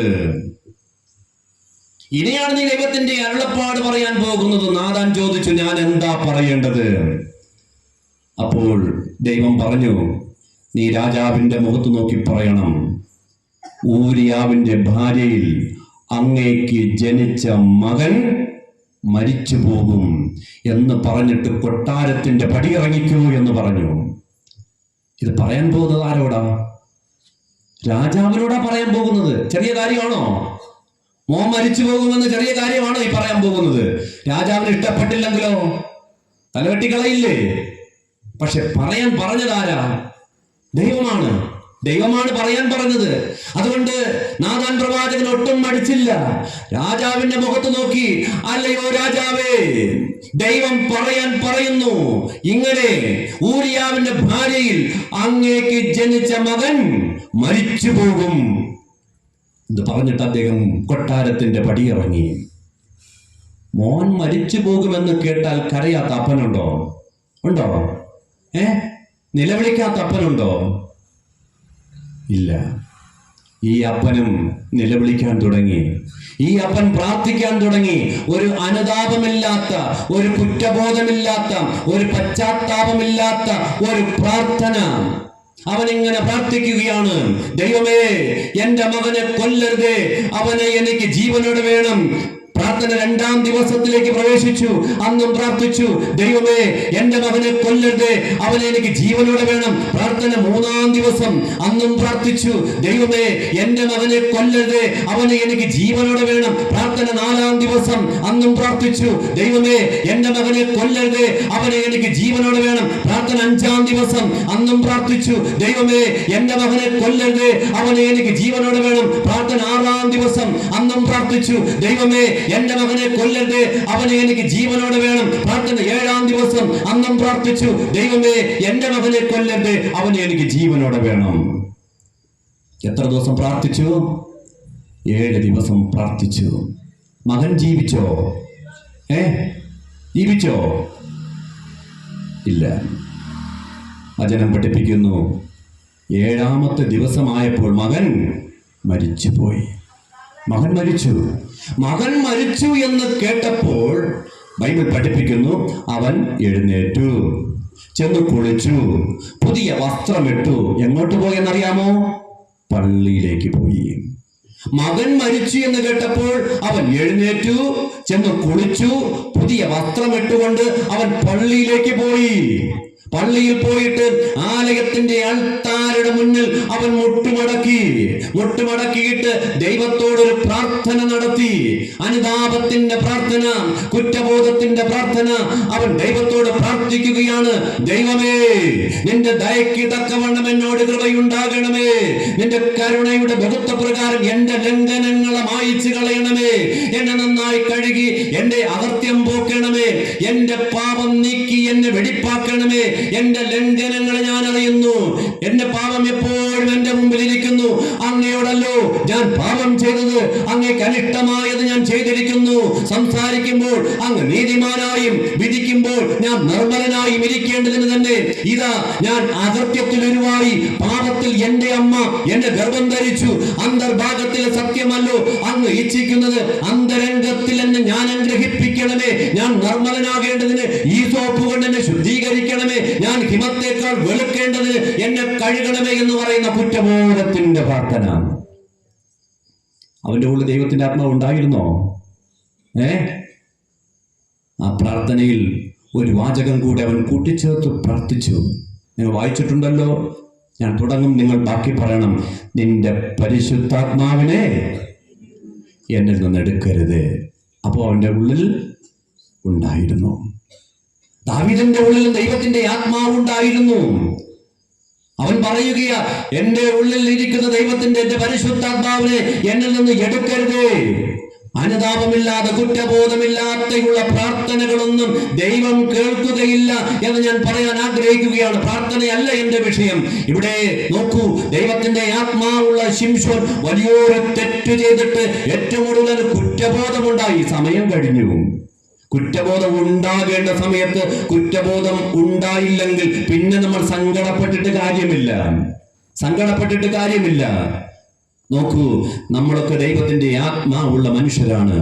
ഇവിടെ ബൈബിൾ പഠിപ്പിക്കുന്നു, ശിംശോന്റെ 2 സവിശേഷതകളാണ് ഞാൻ ഈ സൂചിപ്പിച്ചത്. ഒന്ന്, അവൻ ദൈവത്തിന്റെ അനുഗ്രഹമുള്ള മനുഷ്യനായിരുന്നു. നമ്പർ 2, ദൈവത്തിന്റെ ആത്മാവുള്ള മനുഷ്യനായിരുന്നു. ബൈബിൾ പഠിപ്പിക്കുന്നു, അവൻ ദൈവത്താൽ അനുഗ്രഹിക്കപ്പെട്ടവനായിരുന്നു, ദൈവത്തിന്റെ ആത്മാവുള്ള മനുഷ്യനായിരുന്നു. നോക്കൂ, ഇത് രണ്ടും ഉണ്ടെങ്കിൽ ഒരു മനുഷ്യന് പിന്നെ എന്താ വേണ്ടത്? അവൻ പൂർണ്ണ മനുഷ്യനാണ്, അവൻ പൂർണ്ണത പ്രാപിച്ചവനാണ്. പക്ഷെ ബൈബിൾ പഠിപ്പിക്കുന്നു, ദൈവത്തിന്റെ ആത്മാവുള്ള, ദൈവത്തിന്റെ അനുഗ്രഹമുണ്ടായിരുന്ന ശിംശോന്റെ ജീവിതം പരാജയമായിരുന്നു. ശിംശോന്റെ ജീവിതം പരാജയമായിരുന്നു. അവന് ദൈവത്തിന്റെ ആത്മാവ് ഉണ്ടായിരുന്നതൊക്കെ ശരിയാ, അവൻ ദൈവത്താൽ അനുഗ്രഹിക്കപ്പെട്ടവനായിരുന്നു എന്ന് പറയുന്നതൊക്കെ ശരിയാ, പക്ഷെ ജീവിതം പരാജയം. പലപ്പോഴും നമ്മുടെയൊക്കെ ജീവിതങ്ങൾ അങ്ങനെയല്ലേ? നമ്മളൊക്കെ ദേവാലയത്തിൽ പ്രാർത്ഥിക്കുന്നവരാണ്, ദേവാലയത്തിലെ കാര്യങ്ങൾ ചെയ്യുന്നവരാണ്, എല്ലാം ആത്മീകമായ കാര്യങ്ങളിലും നമ്മൾ മുന്നിൽ നിൽക്കുന്നു എന്ന് പറയുകയും നമ്മുടെ ജീവിതം പരാജയമാണെങ്കിൽ അർത്ഥമില്ല. ഇവിടെ ബൈബിളും പഠിപ്പിക്കുന്നത് അങ്ങനെയാ. അവന് 2 സവിശേഷതകളൊക്കെ ഉണ്ടായിരുന്നു, മറ്റാർക്കും കിട്ടാത്ത സവിശേഷത. അത് മതി ഒരുത്തന്റെ ആത്മീക ജീവിതത്തിന്റെ ശക്തി എന്ന് പറയാൻ. പക്ഷേ ഇത് രണ്ടും ഉണ്ടായിരുന്നിട്ടും കാര്യമില്ല, അവന്റെ ജീവിതം പരാജയമായിരുന്നു. എന്തുകൊണ്ടായിരിക്കാം പരാജയപ്പെട്ടത്? എന്തുകൊണ്ടായിരിക്കാം പരാജയപ്പെട്ടത്? ഒരുപാട് കാരണങ്ങളുണ്ട്. ഒന്ന്, അവന്റെ ജീവിതം എന്തുകൊണ്ട് പരാജയപ്പെട്ടു? ദൈവത്താൽ അനുഗ്രഹിക്കപ്പെട്ട പുരുഷനായ ശിംശോൻ, ദൈവത്തിന്റെ ആത്മാവുള്ള മനുഷ്യനായ ശിംശോന്റെ ജീവിതം എന്തുകൊണ്ട് പരാജയപ്പെട്ടു എന്ന് ചോദിച്ചാൽ വേദപുസ്തകം പഠിപ്പിക്കുന്നു, ഒന്ന്, അവൻ അരുതാത്ത വഴിയിലൂടെ സഞ്ചരിച്ചു എന്നതാണ്. അവൻ അരുതാത്ത വഴിയിലൂടെ സഞ്ചരിച്ചു. എങ്ങോട്ടാ പോയത്? അവനൊരു സ്ത്രീയുടെ അടുക്കിലേക്ക് പോയി. വായിച്ചിട്ടുണ്ടോ ഭാഗം? അല്ലേ? പോയില്ലേ? ഒരു സ്ത്രീയുടെ അടുക്കിലേക്ക് പോയി. അരുതാത്ത വഴിയിലൂടെ അവൻ സഞ്ചരിച്ചു. അരുതാത്ത വഴിയിലൂടെ അവൻ സഞ്ചരിച്ചത് കൊണ്ട് അവന്റെ ജീവിതം പരാജയപ്പെട്ടു പോയി. വഴിതെറ്റാത്ത ആരെങ്കിലും ഉണ്ടോ? ഇവിടെ ഇരിക്കുന്ന ആരെങ്കിലും വഴിതെറ്റാത്ത ആരെങ്കിലും ഉണ്ടോ? വഴിതെറ്റുന്നവരാണല്ലേ. പക്ഷേ ബോധ്യപ്പെട്ടാൽ എന്ത് ചെയ്യണം? കം ബാക്ക്, അല്ലേ? മടങ്ങി വരണ്ടേ? മടങ്ങി വരണം. വഴിതെറ്റി എന്ന് നമുക്ക് ബോധ്യപ്പെട്ടാൽ നമ്മൾ മടങ്ങി വരണം. അതാണ് വേദപുസ്തകം പഠിപ്പിക്കുന്നത്. വഴി ആരാ? ഏതാ വഴി എന്ന് പറയുന്നത്? യേശു പറഞ്ഞു, ഐ ആം ദ വേ, ഞാനാണ് വഴി. യേശു ക്രിസ്തുവാകുന്ന വഴിയിലൂടെ നമുക്ക് സഞ്ചരിക്കാൻ കഴിയണം. കാരണം നമ്മൾ ക്രിസ്ത്യാനികളാണ്, നമ്മൾ ക്രിസ്തുവിനെ അനുഗമിക്കുന്നവരാണ്. ഞാനൊരു കൊച്ചുദാഹരണം പറയാം. നിങ്ങളൊക്കെ തിരുവനന്തപുരം മ്യൂസിയം 100 വട്ടം കണ്ടവരാണല്ലേ? അല്ലേ? ഒരുപാട് വട്ടം കണ്ടിട്ടുള്ളവരാണ്. ആദ്യമായിട്ട് മ്യൂസിയം കാണാൻ പോകുന്നെന്ന് വിചാരിക്കുക. നിങ്ങൾ ആരെങ്കിലുമൊക്കെ കുറേ പേര് ഒരു കാറിലോ അല്ലെങ്കിൽ വേറെ ഏതെങ്കിലും ഒരു വണ്ടി പിടിച്ച് ആദ്യമായിട്ട് മ്യൂസിയം കാണാൻ വേണ്ടി പോവുകയാണ്. അപ്പോൾ നിങ്ങൾ ഒരാൾ പറഞ്ഞു തരികയാണ്, അവിടെ പോയിട്ടുള്ള ഒരാൾ നിങ്ങളുടെ അടുത്ത് പറഞ്ഞു തരികയാണ്, മ്യൂസിയത്തിൽ പോകേണ്ട വഴിയൊക്കെ പറഞ്ഞു തന്നു. ഇവിടെ നിന്ന് നേരെ കാട്ടാക്കട, കാട്ടാക്കടയിൽ പ്രധാനപ്പെട്ട സ്ഥലം. അതെ, നിങ്ങൾ ഇവിടെ നിന്ന് നേരെ കാട്ടാക്കട പോകണം. പിന്നെ നേരെ ശാസ്തമംഗലം, അല്ലേ? ശാസ്തമംഗലം, പിന്നെ വെള്ളയമ്പലം കഴിഞ്ഞ് കുറച്ചുകൂടെ ഫ്രണ്ടിലോട്ട് പോകുമ്പോൾ വലത് സൈഡ് ഒരു വലിയ ആർച്ച് കാണും, അതിനകത്തോട്ട് അങ്ങ് കയറിയാൽ മതി എന്ന് പറഞ്ഞു തരും, അല്ലേ? അതല്ലേ മ്യൂസിയം. അപ്പോൾ നമ്മളിതും കേട്ടും കൊണ്ട് ഇതൊക്കെ എല്ലാം റൂട്ടൊക്കെ എല്ലാം എഴുതി വെച്ചിട്ട് നമ്മളിങ്ങനെ പോവുകയാണ്. നമ്മളിങ്ങനെ ആ കാട്ടാക്കട പോയി, പിന്നെ ശാസ്തമംഗലത്തിൽ പോയി, അത് കഴിഞ്ഞ് പിന്നെ വെള്ളയമ്പലത്തിൽ പോയി. വെള്ളയമ്പലം കഴിഞ്ഞ് പിന്നെ നമ്മൾ വിചാരിക്കുക LMSലെത്തി. LMS കഴിഞ്ഞിട്ട് പിന്നെ PMG പോയി. PMG കഴിഞ്ഞ് പിന്നെ പട്ടത്ത് പോയി. പട്ടം കഴിഞ്ഞ് കേശവദാസപുരം വരെ എത്തിയെന്ന് വിചാരിക്കുക. ഇപ്പം നമ്മൾ എവിടെ നിൽക്കുന്നു? കേശവദാസപുരത്ത് നിൽക്കുകയാണ്. അവിടെ എത്തിയപ്പോൾ നമുക്ക് സ്വാഭാവികമായിട്ടൊന്ന് ഒരു ചെറിയ ഒരു ഡൗട്ട് തോന്നി. എന്ത് സംഭവിച്ചു? വഴി തെറ്റിയെന്നാണ് തോന്നുന്നത്. വഴി തെറ്റിയെന്ന് നിങ്ങൾക്ക് ബോധ്യപ്പെട്ടല്ലോ. ആദ്യം എന്ത് ചെയ്യും? എന്ത് ചെയ്യും? ചോദിക്കില്ലേ? കറക്റ്റാ. വഴി തെറ്റിയാൽ ആരുടെ നമ്മൾ ചോദിക്കും. കേശവദാസപുരത്ത് നിന്നുകൊണ്ട് നമ്മൾ ഒരാളിനെ കൈകട്ടി വിളിച്ചിട്ട് പറയും, എങ്ങോട്ടാണ് മ്യൂസിയത്തിൽ പോവേണ്ടത്? അവർ പറയും, ഒരു 2 കിലോമീറ്റർ നിങ്ങൾ തെറ്റിയാ വന്ന് നിൽക്കുന്നത്. അപ്പൊ ഇവിടെ നിന്ന് എന്ത് ചെയ്യണം? തിരിച്ചു പോകണം. ഇവിടെ നിന്ന് തിരിച്ചു പോകണം. തിരിച്ച് നിങ്ങൾ പോകുമ്പോൾ ശ്രദ്ധിക്കണം, ഇനി അടുത്തത് നേരെ പട്ടമാണ്. പട്ടം കഴിഞ്ഞ് പിന്നെ PMG ആണ്. PMG കഴിഞ്ഞ് LMS ആണ്. LMSന്റെ അല്പം ഫ്രണ്ട് ഇടം സൈഡ് കിടന്ന ഒരു ആർച്ച്, അതിനകത്തം കയറിയാൽ മതി എന്ന് പറയും. അപ്പൊ നമ്മൾ അവിടെ നിന്ന് പറയുകയാണ്, എനിക്കറിഞ്ഞൂടാത്ത മ്യൂസിയമാണ് ഇനി ഇയാൾ പറഞ്ഞു തരുന്നത്. ഇയാൾ പറഞ്ഞതനുസരിച്ചാണ് ഞാൻ ഇനി പോകേണ്ടത് എന്ന് പറഞ്ഞുകൊണ്ട് ഇയാൾ മുന്നിലോട്ട് തന്നെ പോയി എന്ന് വിചാരിക്കുക. എന്താ സംഭവിക്കുന്നത്? മ്യൂസിയത്തിൽ വരുമോ? ഒന്നുകിൽ MC റോഡ് വഴി കൊട്ടാരക്കരയ്ക്ക് പോകും, അല്ലെങ്കിൽ NH വഴി നേരെ കൊല്ലത്ത് പോകും. ഇതാ സംഭവിക്കുന്നത്, അല്ലേ? കേശവദാസപുരത്തിൽ അങ്ങനെയാണല്ലോ 2 റോഡ് പോകുന്നത്. മ്യൂസിയത്ത് വരില്ല. മ്യൂസിയത്ത് വരണമെങ്കിൽ നീ വഴി തെറ്റി തിരിച്ചു പോകണം എന്ന് പറഞ്ഞെടുത്ത് വണ്ടി തിരിക്കണം. വണ്ടി തിരിച്ചു വന്നാലേ ലക്ഷ്യസ്ഥാനത്ത് എത്തുകയുള്ളൂ. പ്രിയപ്പെട്ടവർ, ഇങ്ങനെയൊക്കെയാ ചിലപ്പോൾ നമ്മുടെയൊക്കെ ജീവിതങ്ങളും. ആരൊക്കെ പറയുന്നുണ്ട്, മക്കളെ, ചിലപ്പോൾ അപ്പനായിരിക്കാം പറയുന്നത്, ചിലപ്പോൾ അമ്മയായിരിക്കാം പറയുന്നത്, അല്ലെങ്കിൽ പള്ളിയിൽ അച്ഛനായിരിക്കാം പറയുന്നത്, മക്കളെ നിങ്ങളൊക്കെ ഇന്ന് വഴി തെറ്റിയാ പൊയ്ക്കൊണ്ടിരിക്കുന്നത് എന്ന്. അത് കേട്ടിട്ട് സ്വയം ബോധ്യമുണ്ടാകണം. ഞാൻ ഇന്ന് അരുതാത്ത വഴിയിലൂടെയാണ് പൊയ്ക്കൊണ്ടിരിക്കുന്നത് എങ്കിൽ ബൈബിൾ പഠിപ്പിക്കുന്നു, കം ബാക്ക്, നീ മടങ്ങി വരണം. അരുതാത്ത വഴിയിലൂടെ നീ സഞ്ചരിച്ചാൽ നിന്റെ ജീവിതം പരാജയമാണ്. വേദപുസ്തകം പഠിപ്പിക്കുന്നു, ശിംശോന്റെ ജീവിതത്തിൽ അവൻ ദൈവത്തിന്റെ ആത്മാവുള്ള മനുഷ്യനായിരുന്നു, ദൈവത്തിന്റെ അനുഗ്രഹമുള്ള മനുഷ്യനായിരുന്നു. എന്തുകൊണ്ട് അവന്റെ ജീവിതം പരാജയപ്പെട്ടു എന്ന് ചോദിച്ചാൽ വഴി തെറ്റി സഞ്ചരിച്ചു എന്നതാണ്. നമുക്കിനി എന്തൊക്കെ ഉണ്ടെന്ന് പറഞ്ഞാലും, നമ്മളൊക്കെ പള്ളിയിൽ ഏറ്റവും പ്രധാനപ്പെട്ട ആൾക്കാരെന്ന് പറഞ്ഞാൽ, എല്ലാ കാര്യങ്ങളും ഞാനാണെന്ന് പറഞ്ഞാലും, അരുതാത്ത വഴിയിലൂടെയാണ് നമ്മൾ സഞ്ചരിച്ചു കൊണ്ടിരിക്കുന്നു എങ്കിൽ നമ്മുടെ ജീവിതം പരാജയപ്പെടും. നമ്മുടെ ജീവിതം പരാജയപ്പെടും. എന്തുകൊണ്ട് ശിംശോന്റെ ജീവിതം പരാജയപ്പെട്ടു എന്ന് ചോദിച്ചാൽ ഒന്നാമത്തെ കാരണമാണ് ഈ ബൈബിൾ പഠിപ്പിക്കുന്നത്.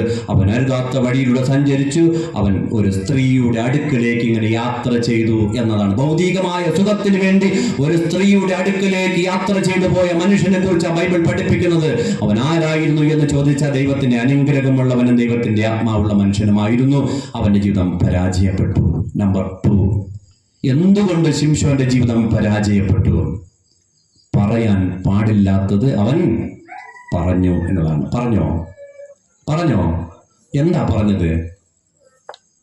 എന്താ പറഞ്ഞത്? അവനൊരു ശക്തി ഉണ്ടായിരുന്നു, അല്ലേ? വായിച്ചിട്ടില്ലേ നിങ്ങളതൊന്നും? അവനൊരു ശക്തി ഉണ്ടായിരുന്നു. ഈ ശക്തി ഒളിച്ചിരിക്കുന്നത് ആരോടും പറയാൻ പാടില്ല. അതൊരു മർമ്മമായിരുന്നു. പക്ഷെ അവൻ പറഞ്ഞു. ആരോട് പറഞ്ഞു? ഒരു സ്ത്രീയോട് പറഞ്ഞു. അത് പറയാൻ പാടില്ലാത്തതായിരുന്നു. അതുകൊണ്ട് ബൈബിൾ പഠിപ്പിക്കുന്നത് അത് തന്നെയാണ്. പറയാൻ പാടില്ലാത്തത് നമ്മൾ ആരോടും പറയരുത്. ഭർത്താവ് ഭാര്യയോടും പറയരുത്, ഭാര്യ ഭർത്താവിനോട് പറയരുത്, മക്കൾ മാതാപിതാക്കളോട് പറയരുത്, മാതാപിതാക്കൾ മക്കളോട് പറയരുത്, വിശ്വാസികൾ പുരോഹിതനോട് പറയരുത്, പുരോഹിതൻ വിശ്വാസികളോട് പറയരുത്, അല്ലേ? ആരും ആരോടും പറയാൻ പാടില്ലാത്തത് പറയരുത്. യേശു പറഞ്ഞൊരു വാക്യമുണ്ട്, നിങ്ങളുടെ വാക്കുകൾ ഊവ് എന്നും ഇല്ല എന്നും ഇരിക്കട്ടെ. എന്തിന് ആവശ്യമില്ലാത്തത് നമ്മൾ പറയാൻ പോകുന്നു? കേരളത്തിൽ 3 സമരം നടന്നു. കിസ് അഗേൻസ്റ്റ് ഫാസിസം എന്ന പേരിൽ 3 സമരം നടന്നു. അറിയാമോ എന്ത് സമരമാണെന്ന്? ചുംബന സമരം കേട്ടിട്ടില്ലേ? ചുംബന സമരം നടന്നു. ഈ ചുംബന സമരം നടന്നപ്പോൾ ദേവിക എന്ന് പറയുന്ന ഒരു ധീരയായ വനിത കേരളക്കരയിലെ യുവതലമുറയ്ക്ക് വിളിച്ചു കൊടുത്തൊരു മുദ്രാവാക്യം ഉണ്ടായിരുന്നു. നിങ്ങൾ കേട്ടിട്ടുണ്ടോ? ചാനൽ ചർച്ചകളിലൊക്കെ അത് വിവാദമായ ഒരു സംഭവമാണ്. ജയദേവിക എന്ന് പറയുന്ന സ്ത്രീ വിളിച്ചു കൊടുത്ത മുദ്രാവാക്യം ഇങ്ങനെയായിരുന്നു: അടക്കാൻ ഞങ്ങൾ ശവങ്ങളല്ല, ഒതുക്കാൻ ഞങ്ങൾ വീട്ടു സാമാനങ്ങളല്ല. ഇത് ദേവിക വിളിച്ചു കൊടുത്തപ്പോ യുവതലമുറകൾ ആർത്ത് വിളിച്ചു: അടക്കാൻ ഞങ്ങൾ ശവങ്ങളല്ല, ഒതുക്കാൻ ഞങ്ങൾ വീട്ടു സാമാനങ്ങളല്ല. ഒരു വൈകുന്നേരത്തെ ചാനൽ ചർച്ചകൾ അത് ഏറ്റെടുത്തു. ദേവികയെ പോലെയുള്ളവർ അങ്ങനെ പറയാൻ പാടില്ല. ചിലരൊക്കെ പറഞ്ഞു അത് പറഞ്ഞത് ശരിയാണ്, തെറ്റ്. എന്തിന് നമ്മൾ ആവശ്യമില്ലാത്ത പൊല്ലാപ്പുകൾ നമ്മൾ ഏറ്റെടുക്കുന്നു? പറയാൻ പാടില്ലാത്തത് നമ്മൾ ആലോചിച്ച് പറയാൻ പാടില്ലാത്തത് പറയരുത്. ചിലരൊക്കെ പറയുന്നത് കേട്ടിട്ടില്ലേ? അവൻ അല്ലെങ്കിൽ അവൾ എനിക്കൊരു അടി തന്നിരുന്നെങ്കിൽ ഞാൻ കൊള്ളുമായിരുന്നു, എനിക്ക് വേദനിക്കില്ല. എന്നാലും അവൾ അങ്ങനെ പറഞ്ഞല്ലോ, എന്നാലും അവൻ അങ്ങനെ പറഞ്ഞല്ലോ, അല്ലേ? കേട്ടിട്ടില്ലേ? എന്ന് പറഞ്ഞാൽ മുറിഞ്ഞത് എവിടെയാ? ഉള്ളാണ്, മനസ്സാണ് മുറിഞ്ഞത്. അത് വാക്കിന് അത്രത്തോളം മൂർച്ചയുണ്ട്. നമ്മളൊക്കെ ചിലപ്പോ വാചക കസർത്ത് നടത്താറുണ്ടല്ലോ. നമുക്കൊക്കെ നന്നായി വർത്തമാനം പറയാൻ പറ്റുമെങ്കിൽ, അല്ലേ, നമ്മൾ മറ്റുള്ളവരെ നമ്മുടെ നാടൻ ഭാഷയിൽ പറഞ്ഞ് അടിച്ചിരുത്തി വർത്തമാനം പറയും, അല്ലേ? മറ്റുള്ളവർക്ക് പ്രതികരിക്കാൻ പറ്റാത്ത രീതിയിൽ വർത്തമാനം പറയുന്ന ഒരുപാട് പേരുണ്ട്. കാരണം നന്നായി സംസാരിക്കാനും നന്നായിട്ട് പ്രതികരിക്കാനും ഒക്കെ കഴിയുമ്പോൾ അങ്ങനെ വർത്തമാനം പറഞ്ഞ് ചിലരൊക്കെ അടക്കി ഒതുക്കി ഇരുത്താറുണ്ട്. വാക്കുകൾ കൊണ്ട് നമ്മൾ ആരെയും വേദനിപ്പിക്കരുത്, ഒരു മനുഷ്യനെയും വേദനിപ്പിക്കരുത്. വേദനിപ്പിച്ചാൽ നാളെ നമ്മൾ ഉത്തരം മുട്ടി നിൽക്കുന്ന ചില സാഹചര്യങ്ങൾ ഉണ്ടാകും. ഇന്ന് നമ്മൾ വാക്കുകൾ കൊണ്ട് മറ്റുള്ളവരെ മുറിപ്പെടുത്തുന്നു എങ്കിൽ നാളെ അതുപോലെ നമ്മുടെ ഹൃദയങ്ങൾ മുറിപ്പെടുത്തുന്ന സാഹചര്യങ്ങൾ ഉണ്ടാകും. നമ്മൾ പറയാൻ പാടില്ലാത്തത് ഒരു മനുഷ്യനോടും പറയരുത്. നല്ല മനസ്സുണ്ടാവണം, അല്ലേ? നല്ല മനസ്സുണ്ടാകണം. നല്ല വാക്കുകൾ പറയണമെങ്കിൽ നല്ല മനസ്സും ഉണ്ടാകണം. ചിലരൊക്കെ പറയും, ഞാൻ ഇങ്ങനെ പറഞ്ഞില്ലെങ്കിൽ അവൾ എന്ത് ധരിക്കും, അവൻ എന്ത് എന്നെ കുറിച്ച് കാണും, അതുകൊണ്ട് ഇങ്ങനെ തന്നെ അങ്ങ് പറയാം. നമ്മൾ എങ്ങനെ പറഞ്ഞാലും നമ്മളെ കുറിച്ച് സമൂഹം നല്ലത് പറയുമോ? നല്ലത് പറയില്ല. പറയുമോ? നല്ലതൊന്നും പറയില്ല. പറയപ്പെട്ട പന്തിരുകുലം എന്ന് പറയുന്നൊരു പുസ്തകമുണ്ട്. നിങ്ങൾ വായിച്ചിട്ടുണ്ടോ? ഉണ്ട്. അതിനകത്തൊരു പ്രധാനപ്പെട്ട ഒരുപാട് കഥാപാത്രങ്ങളുണ്ട്. അതിലൊരു പ്രധാനപ്പെട്ട കഥാപാത്രമാണ് ആര്? നാറാണത്ത് ഭ്രാന്തൻ. അദ്ദേഹം ഭ്രാന്തനാണോ? അദ്ദേഹം ഭ്രാന്തനാണോ? ആണോ? അദ്ദേഹം ഭ്രാന്തനല്ല. അദ്ദേഹത്തെ സമൂഹം വിളിച്ച പേരാണ് ഭ്രാന്തൻ എന്ന്. എന്താണെന്നറിയാമോ? അദ്ദേഹം രാവിലെ ഒരു കല്ല്, അല്ലേ, ഉരുട്ടി ഉരുട്ടി ഉരുട്ടി ഉരുട്ടി ഉരുട്ടി ഒരു കുന്നിന്റെ മുകളിൽ കൊണ്ടുപോകും. ചിലപ്പോൾ വൈകുന്നേരം ആകും, അല്ലേ? വൈകുന്നേരം ആകും. അവിടെ പോയിട്ട് ആ കല്ലെന്ത് ചെയ്യും? താഴേക്ക് ഉരുട്ടി വിടും. അപ്പോൾ സെക്കൻഡ് കൊണ്ട് താഴെ വന്ന് നിലം പതിക്കും, അല്ലേ? അതോ ഈ മുകളിലോട്ട് ഉരുട്ടി അത്രയും സമയം വേണോ താഴെ വന്ന് പതിക്കാൻ? വേണ്ട, അല്ലേ? അപ്പൊ സെക്കൻഡ് കൊണ്ട് താഴെ നിലം പതിക്കും. ഇങ്ങോട്ട് ഉരുണ്ട് വരുമ്പോ അദ്ദേഹം എന്ത് ചെയ്യും? കൈകൊട്ടി ചിരിക്കും. അതുകൊണ്ട് അദ്ദേഹത്തെ ഭ്രാന്തൻ എന്ന് വിളിച്ചത്. സത്യത്തിൽ അദ്ദേഹം എന്താ പറഞ്ഞെന്നറിയാമോ? അതിനൊരു സന്ദേശം ലോകത്തിന് കൊടുത്തതാ. നമ്മുടെ ജീവിതത്തിലെ ചില കഠിനാധ്വാനങ്ങളിലൂടെ നമുക്ക് കിട്ടുന്ന ചില ഉയർച്ചകളുണ്ട്. ഈ ഉയർച്ചകൾ സെക്കൻഡുകൾ മതി നിലം പൊത്താൻ എന്നാ അദ്ദേഹം ലോകത്തെ പഠിപ്പിച്ചത്. നമുക്ക് കഠിനാധ്വാനത്തിലൂടെ നമുക്ക് കിട്ടുന്ന ചില ഉയർച്ചകൾ സെക്കൻഡുകൾ മതി ഇഞ്ഞ് താഴെ നിലം പൊത്താനെന്ന് ലോകത്തെ ഒരു സന്ദേശം പഠിപ്പിച്ചപ്പോൾ സമൂഹം അദ്ദേഹത്തെ വിളിച്ച പേരെന്താ? ഭ്രാന്തൻ. മധുസൂദനൻ എന്ന് പറയുന്ന മഹാകവി വളരെ മനോഹരമായി എഴുതി വെച്ചു അല്ലേ? 12 മക്കളെ പെറ്റൊരമ്മേ, നിന്റെ മക്കളിൽ ഞാനാണ് ഭ്രാന്തൻ. അമ്മ 12 മക്കളെ പ്രസവിച്ചു. അമ്മ 12 മക്കളെ പ്രസവിച്ചതിൽ അദ്ദേഹം പറയുകയാണ്, ഞാനാണ് ഭ്രാന്തൻ, എന്നെയാണ് എല്ലാവരും ഭ്രാന്തൻ എന്ന് വിളിക്കുന്നത്. വീണ്ടും അദ്ദേഹം പറയുന്നു, 12 രാശിയും നീറ്റുമമ്മേ, നിന്റെ മക്കളിൽ ഞാനാണ് അനാഥൻ. അമ്മ 12 മക്കൾക്ക് ജന്മം കൊടുത്തു. ഒറ്റപ്പെട്ടു പോയത് ഞാൻ മാത്രമാണ്. എനിക്കാണ് ആരുമില്ലാത്തത്. ഞാൻ അനാഥനാണ്. ഞാൻ ഒറ്റപ്പെട്ടു പോയ മനുഷ്യനാണ്. പക്ഷേ ഞാൻ അനാഥനായിരിക്കാം, ഞാൻ ഒറ്റപ്പെട്ടു പോയ മനുഷ്യനായിരിക്കാം, ഞാൻ ഭ്രാന്തനായിരിക്കാം. എങ്കിലും കവി വളരെ മനോഹരമായി പറയുന്നു, എന്റെ സിരയിൽ നുരയ്ക്കും പുഴുക്കളില്ല, കണ്ണിലിരവിന്റെ പാഷാണ തിമിരമില്ല. എന്റെ സിരയിൽ നുരയ്ക്കും പുഴുക്കളില്ല, കണ്ണിലിരവിന്റെ പാഷാണ തിമിരമില്ല. ഉള്ളിൽ അഗ്നിക്കോണിൽ കാറ്റെറിഞ്ഞു തീ ചീറ്റുന്ന നഗ്നമാം സ്വർഗകാമമില്ല. വാഴിൽ ചെതുമ്പിച്ച വാതിലുകൾ അടയുന്നു, പാഴ്നിഴൽ പുറ്റുകൾ ഇതപ്പാക്കി ഉടയുന്ന, ചിടകെട്ടികെ മലത ധ്യാനത്തിൽ ഉറയുന്ന, ചുടുകാട്ടിലെരിയാതെരിഞ്ഞതിരിയായി. അടുത്ത വരികൾ വളരെ പ്രധാനപ്പെട്ടതാണ്. നേരെ ചികയുന്ന ഞാനാണു ഭ്രാന്തൻ, മൂകമൊരുകുന്ന ഞാനാണു മൂഢൻ. എന്താ? എന്റെ സിരയിൽ നുരയ്ക്കുന്ന പുഴുക്കളൊന്നും ബാധിച്ചിട്ടില്ല. അദ്ദേഹം പറയുക, എന്റെ സിരകൾ ശുദ്ധമാണ്, എന്റെ സിരകൾ ശുദ്ധമാണ്, എന്റെ സിരയിൽ നുരയ്ക്കുന്ന പുഴുക്കളൊന്നും ബാധിച്ചിട്ടില്ല, എന്റെ സിരകൾ ശുദ്ധമാണ്. പിന്നെ എന്റെ കണ്ണിൽ പാഷാണ തിമിരം ബാധിച്ചിട്ടില്ല, എന്റെ കണ്ണുകൾ ശുദ്ധമാണ്. നാറാണത്ത് ഭ്രാന്തനെ കുറിച്ചാ പറയുന്നത്. എന്റെ സിരകൾ ശുദ്ധമാണ്, എന്റെ കണ്ണുകൾ ശുദ്ധമാണ്, എന്റെ കണ്ണിൽ അനാവശ്യമായ തിമിരമൊന്നും ബാധിച്ചിട്ടില്ല. പിന്നെ ഉള്ളിൽ അഗ്നികോണിൽ കാറ്റെരിഞ്ഞു തീ ചീറ്റുന്ന നഗ്നമാം സ്വർഗകാമമില്ല. എന്റെ മനസ്സ് ശുദ്ധമാണ്, എന്റെ മനസ്സിൽ അനാവശ്യമായ കാമക്രോധാദികളൊന്നുമില്ല. ആലോചിച്ച് നോക്കൂ. എന്റെ മനസ്സ് ശുദ്ധമാണ്, എന്റെ കണ്ണുകൾ ശുദ്ധമാണ്, എന്റെ സിരകൾ ശുദ്ധമാണ്. ഞാൻ അന്വേഷിക്കുന്നത് സത്യമാണ്. എന്നെ സമൂഹം വിളിക്കുന്നതോ ഭ്രാന്തൻ എന്നാണ്. നമ്മളിതിൽ കൂടുതലൊന്നും പ്രതീക്ഷിക്കേണ്ട. നമ്മൾ ശരിയായി വർത്തമാനം പറഞ്ഞാൽ മതി. നല്ല വർത്തമാനം നമ്മൾ പറയൂ. സമൂഹം എന്ത് വേണോ കരുതിക്കോട്ടെ. നമ്മൾ പറയുന്നത് മുകളിലിരിക്കുന്ന ആളിനെ മാത്രം ബോധ്യപ്പെടുത്തിയാണ് നമ്മൾ സംസാരിക്കേണ്ടത്. അല്ലാതെ ഞാൻ ഇങ്ങനെ പറഞ്ഞില്ലെങ്കിൽ അവളെന്ത് ധരിക്കും, അവനെന്ത് ധരിക്കും, ഇത് നമ്മുടെ വിഷയമല്ല.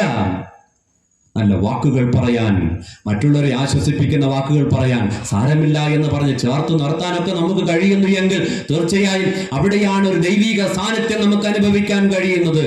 നോക്കൂ, ഇവിടെ ബൈബിൾ പഠിപ്പിക്കുകയാണ്, അവൻ പറയാൻ പാടില്ലാത്തത് പറഞ്ഞു, അതുകൊണ്ട് അവന്റെ ജീവിതം പരാജയമായി.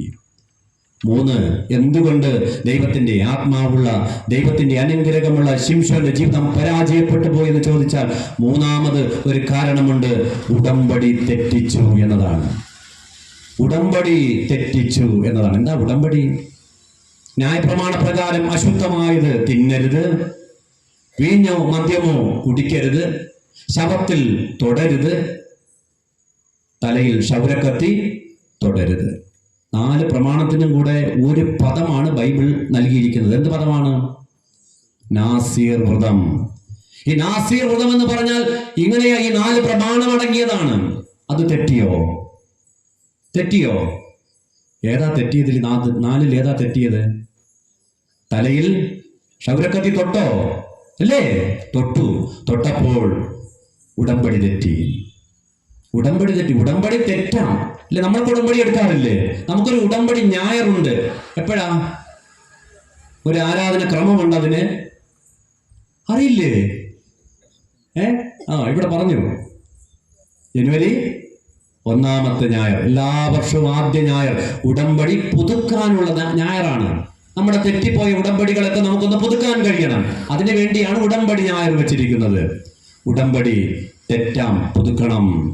നന്മയിലും തിന്മയിലും, ദീനത്തിലും സുഖത്തിലും, ദരിദ്രതയിലും സമ്പത്തിലും മരണം നമ്മെ വേർപിരിക്കുന്നത് വരെ രക്ഷിപ്പാനും സ്നേഹിപ്പാനും പരിലാളിപ്പാനും എൻ്റെ ഭർത്താവായി എൻ്റെ ഭാര്യയായി ഏറ്റുകൊള്ളുന്നു. എപ്പോഴും വരെയാ? മരണം നമ്മെ വേർപിരിക്കുന്നത് വരെ. ഉണ്ടോ ഇതൊക്കെ ഇന്ന്? എവിടെ? ഞാൻ പാലിയേറ്റീവ് കെയറിന്റെ ചുമതല വഹിച്ചിരുന്ന ഒരാളാണ്. ആ സമയത്ത് ഒരു ഫോൺ കോൾ വരികയാണ്. ആ വീട്ടിലേക്ക് അഡ്രസ്സൊക്കെ കുറിച്ച് ഞങ്ങൾ കടന്നു പോകുമ്പോൾ 42 വയസ്സുള്ള ഒരു ചെറുപ്പക്കാരൻ തെങ്ങിൽ കയറി ഈ മടലിൽ പിടിച്ച് താഴേക്കിഞ്ഞ് പോന്നു, വീണു. നട്ടലിൻ്റെ സ്പൈനൽ കോഡെല്ലാം പൊട്ടി കിടക്കയില്ല. 6 വർഷം കൊണ്ട് കിടക്കുകയാണ്. ഒരു സഹോദരൻ മലമൂത്ര വിസർജനം എല്ലാം കിടക്കയില്ല. എന്താ സംഭവം എന്ന് ചോദിച്ചാൽ 2.25 വർഷം ഭാര്യ അദ്ദേഹത്തെ ശുശ്രൂഷിച്ചു. അത് കഴിഞ്ഞിട്ട് ഈ ഭാര്യ അദ്ദേഹത്തെ കളഞ്ഞിട്ട് പോയത് ഓക്കെ എന്ന് പറയാം. പക്ഷെ പോയിട്ട് വേറെ കല്യാണവും കഴിച്ചു. ആലോചിച്ച് നോക്കൂ. ഇവിടെ പോയി ഉടമ്പടിയൊക്കെ ആരുമില്ല. 2 കൊച്ചു കുട്ടികൾ, അമ്മൂമ്മയെ വളർത്തുന്നത്. ഇതാ അവസ്ഥ എന്ന് പറയുന്നത്. ഉടമ്പടിയൊക്കെ നമ്മൾ വളരെ ഉത്സാഹത്തോടെ എടുക്കും. ഇനി തിരിച്ചാണ് സംഭവിച്ചെങ്കിലോ? ഈ പെൺകുട്ടിക്കാണ് ഇങ്ങനെ ഒരു കിടക്കേണ്ട ഒരു സാഹചര്യം വന്നെങ്കിലോ?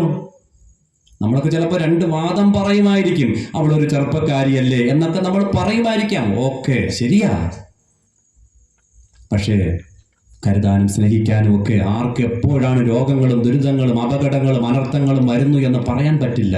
അതുകൊണ്ട് ചില ഉടമ്പടികളൊക്കെ അത് പാലിക്കാനുള്ളതാണ്. ചിലപ്പോൾ തെറ്റിപ്പോകാം. നമ്മളൊക്കെ മനുഷ്യരല്ലേ, ആരും വിശുദ്ധന്മാരൊന്നും അല്ലല്ലോ. തെറ്റിപ്പോകാം. തെറ്റിയാൽ എന്ത് ചെയ്യണം? ഒന്ന് പുതുക്കാൻ കഴിയണം. കർത്താവേ, തെറ്റിപ്പോയി, എന്നോട് പൊറുക്കണമേ, ക്ഷമിക്കണമേ എന്ന് പറഞ്ഞുകൊണ്ട് ദൈവസന്നിധിയിലേക്ക് വരാൻ നമുക്ക് കഴിയണം. അങ്ങനെ വരുമ്പോഴാണ് നമ്മുടെ ജീവിതത്തിലൊക്കെ വലിയൊരു രൂപാന്തരവും മാറ്റങ്ങളും ഒക്കെ ഉണ്ടാകുന്നത്. അതുകൊണ്ട് ഉടമ്പടി എന്ന് പറയുന്നത് അത് തെറ്റാം. പക്ഷേ അത് പുതുക്കി നമ്മൾ ദൈവസന്നിധിയിലേക്ക് മടങ്ങി വരാൻ കഴിയണമെന്ന് വേദപുസ്തകം പഠിപ്പിക്കുകയാണ്. 3 കാരണങ്ങളാണ് ഞാൻ പറഞ്ഞത്. 1, അവൻ യഥാർത്ഥ വഴിയിലൂടെ സഞ്ചരിച്ചു, അതുകൊണ്ട് അവന്റെ ജീവിതം പരാജയപ്പെട്ടു പോയി.